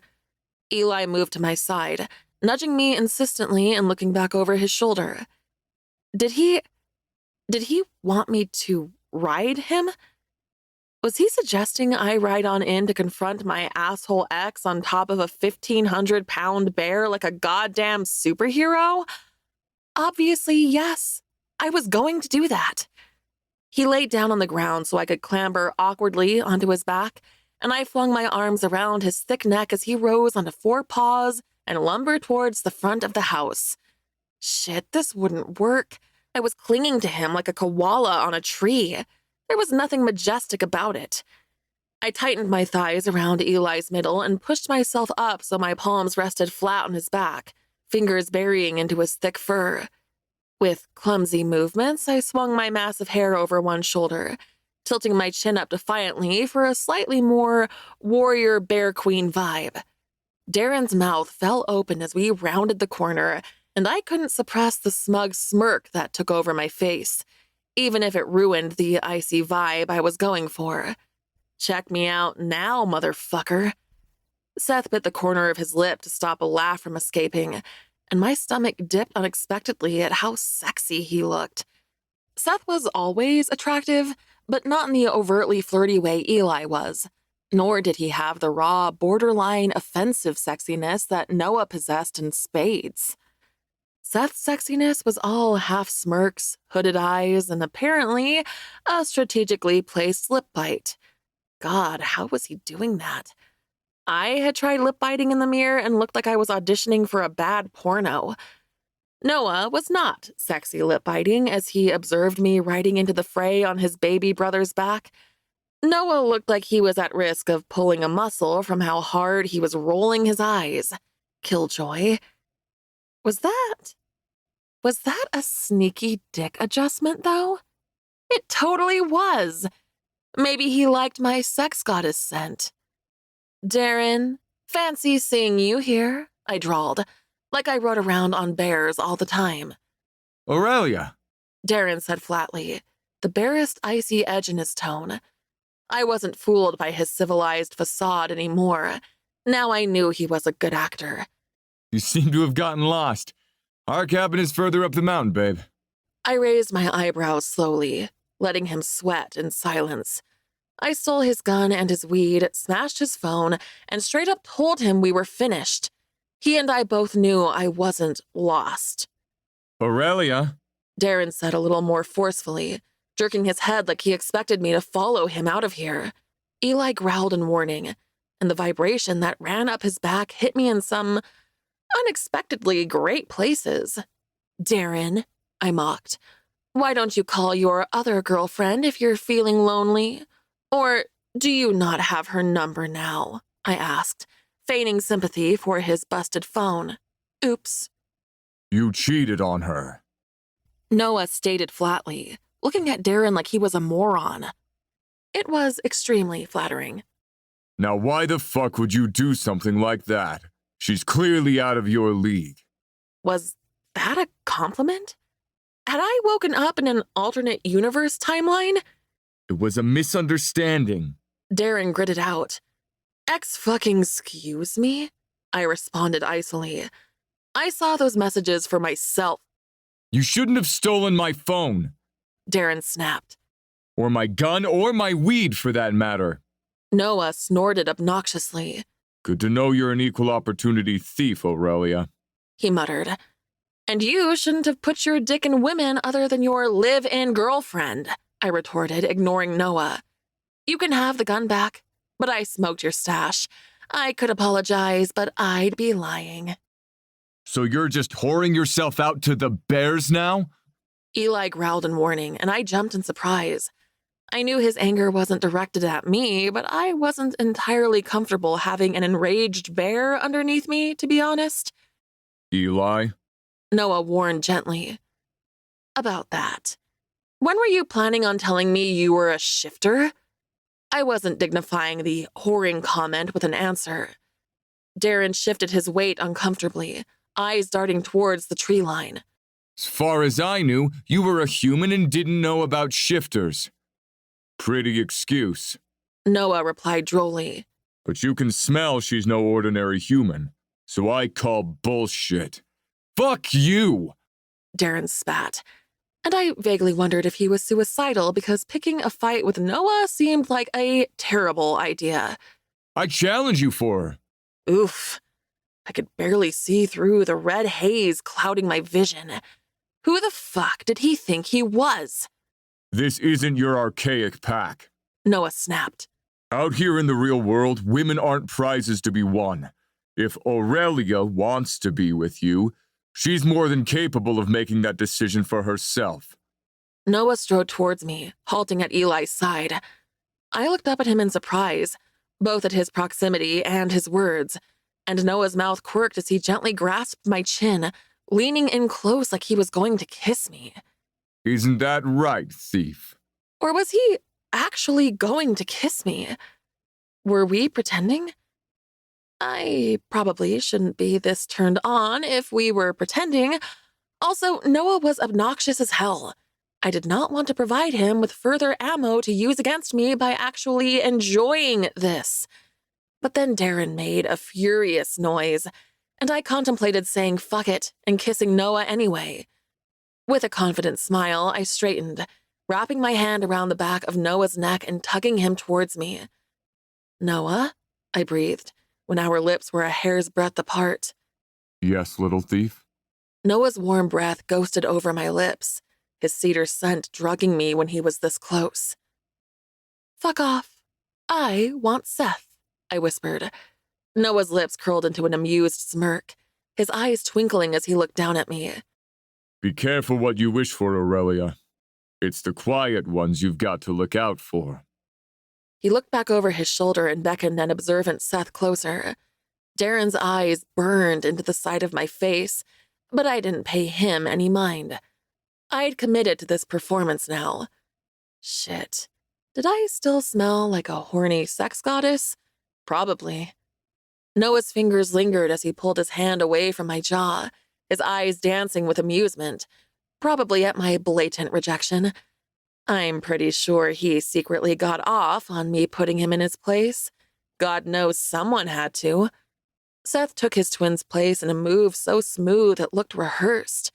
He was only an inch away from me, but unlike Noah, Seth was restrained, his hands clasped in front of him, legs spread, looking immovable and controlled. Eli shook a little underneath me in what may have been silent bear laughter. Why were they all being so weird? Maybe Seth was a virgin. What is it you need, sweetheart? Sweetheart, huh? I could work with that. What did I need? I really hadn't thought this through. Obviously, there was no doubt there that Eli was attracted to me, and the sexual chemistry between Noah and I had been off the charts from the moment he'd found me in his bed, even if it was in an I want to hate fuck you kind of way. Seth was far more reserved, more difficult to read. He'd always been nice to me, but nice didn't mean he wanted to stick his tongue in my mouth in front of an audience. I opened my mouth to tell him I didn't need anything, but the fucking bear underneath me chose that moment to intervene. Eli reared up a little and tipped me sideways. Then Seth's chest was the only thing that stopped me from crashing to the ground. He wrapped an arm around my waist, another tingling in my hair as he dipped his head closer. What do you need, sweetheart? He repeated, his grip on me just shy of painful, demanding. I relaxed into it instantly, loving the feeling of being cocooned by him. A kiss, please? Since you asked so nicely. Seth guided my head back by my hair, and I felt the gentle tug on my scalp in places much further south. That same hand kept me in place as Seth closed the distance between us, maintaining control. God, my nipples were so hard they were probably showing through my winter coat. I kept my eyes on Seth, my gaze dropping to his delicious mouth, tipped up ever so slightly on one side. Then he was on me, his lips on mine, his hand pulling my head impossibly closer, sexual energy passing between the two of us like a current. My eyes fell shut and I relaxed into the kiss, of the sensation of Seth exploring me, encouraging me, dominating me. It was far more intense than anything I could have predicted from the mild-mannered middle brother, and I loved every second of it. Reluctantly, we broke apart, our mouths no longer touching, but hovering just millimeters apart like a magnet was pulling us together. Eli huffed underneath me, jostling me on his back and breaking the spell. When I opened my eyes, Darren was gone. Seth gave me a small half-smile, lifting me off Eli's back and placing me onto the ground on unsteady feet.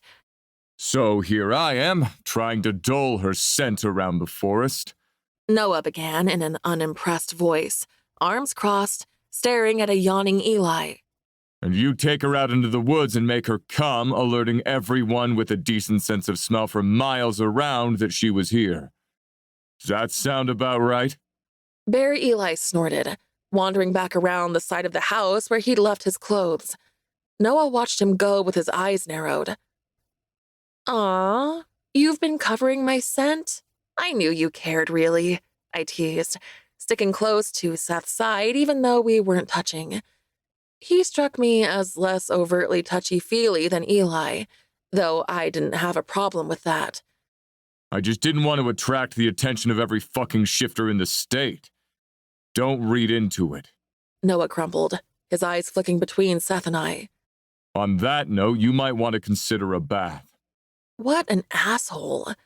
But even no-fun Noah couldn't spoil my good mood right now. Also, perhaps he had a point. That my little forest excursion had possibly led Darren here was a little humiliating. For unrelated reasons, I am going to take a bath, I told Seth, doing my best to keep my voice aloof. His lips twitched, but he didn't call me out the way Eli definitely would have. Sounds like a great idea. After my bath, I napped a little, then picked through the extensive bookshelves in Seth's room for something to fill my time. I ended up idly flicking through an art history book, which filled me with new ideas for the kind of jewelry I wanted to make once my solder arrived at Lou's house. I hadn't entirely given up on my jewelry-making dream, but it had definitely been downgraded to a hobby rather than a career option at this point. Living with my parents forever wasn't an option. I'd have to get a real job. Was I hiding up here? Maybe a little. I needed a little alone time to recalibrate and put some emotional walls between myself and all three of my hosts. I knew what I was like.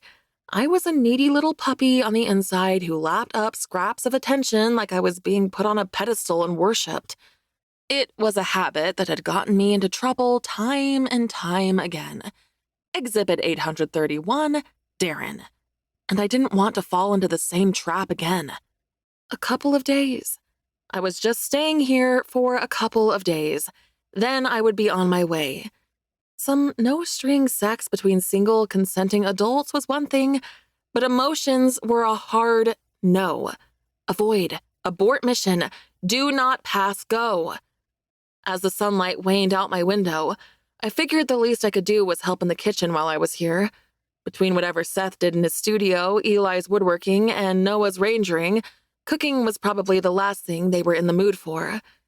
I descended the stairs wearing some skinny jeans tucked into thick socks and a Ramones sweater, glad I'd packed at least one pair of pants that weren't leggings. The three of them were already downstairs. Eli was lounging on the couch with a beer in hand, Seth was looking through the kitchen cupboard, and Noah was sitting at the dining table with some kind of report in front of him, staring at it like he could set it alight with his eyes. Not for the first time, I wondered if he actually liked his job. Noah looked up first, and my face heated a little. He'd smelled what I'd gotten up to with his little brother this morning, then watched me make out with his twin. I was generally a pretty shameless person, but maybe it was the fact that they were brothers that was making me feel self-conscious. Who did that? I needed psychiatric help. Noah's gaze dropped from my face to stare flatly at my sweater, his face permanently unimpressed with life. If you can name one Ramones song, I will eat an entire beehive in my human form. What? I glanced down at the black sweater with the white Ramones seal dominating the front of it. Shit. How do you even know the Ramones exist, Mountain Man? I groused, feeling my cheeks heat up. I did not know any Ramones songs. I just thought it was a cool sweater. Sue me. We do listen to music. Seth interjected, looking amused. He tipped his chin at the record player in the corner that I'd assumed was for aesthetic purposes only. Like my sweater. So?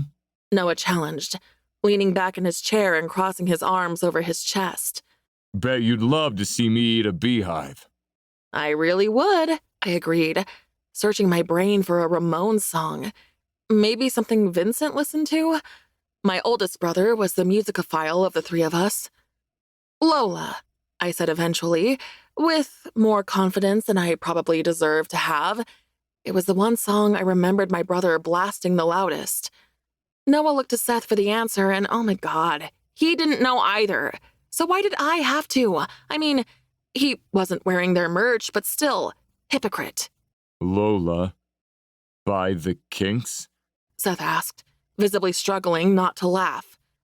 I'm pretty sure it's a Ramones song, I replied loftily, making my way down the stairs to join him in the kitchen.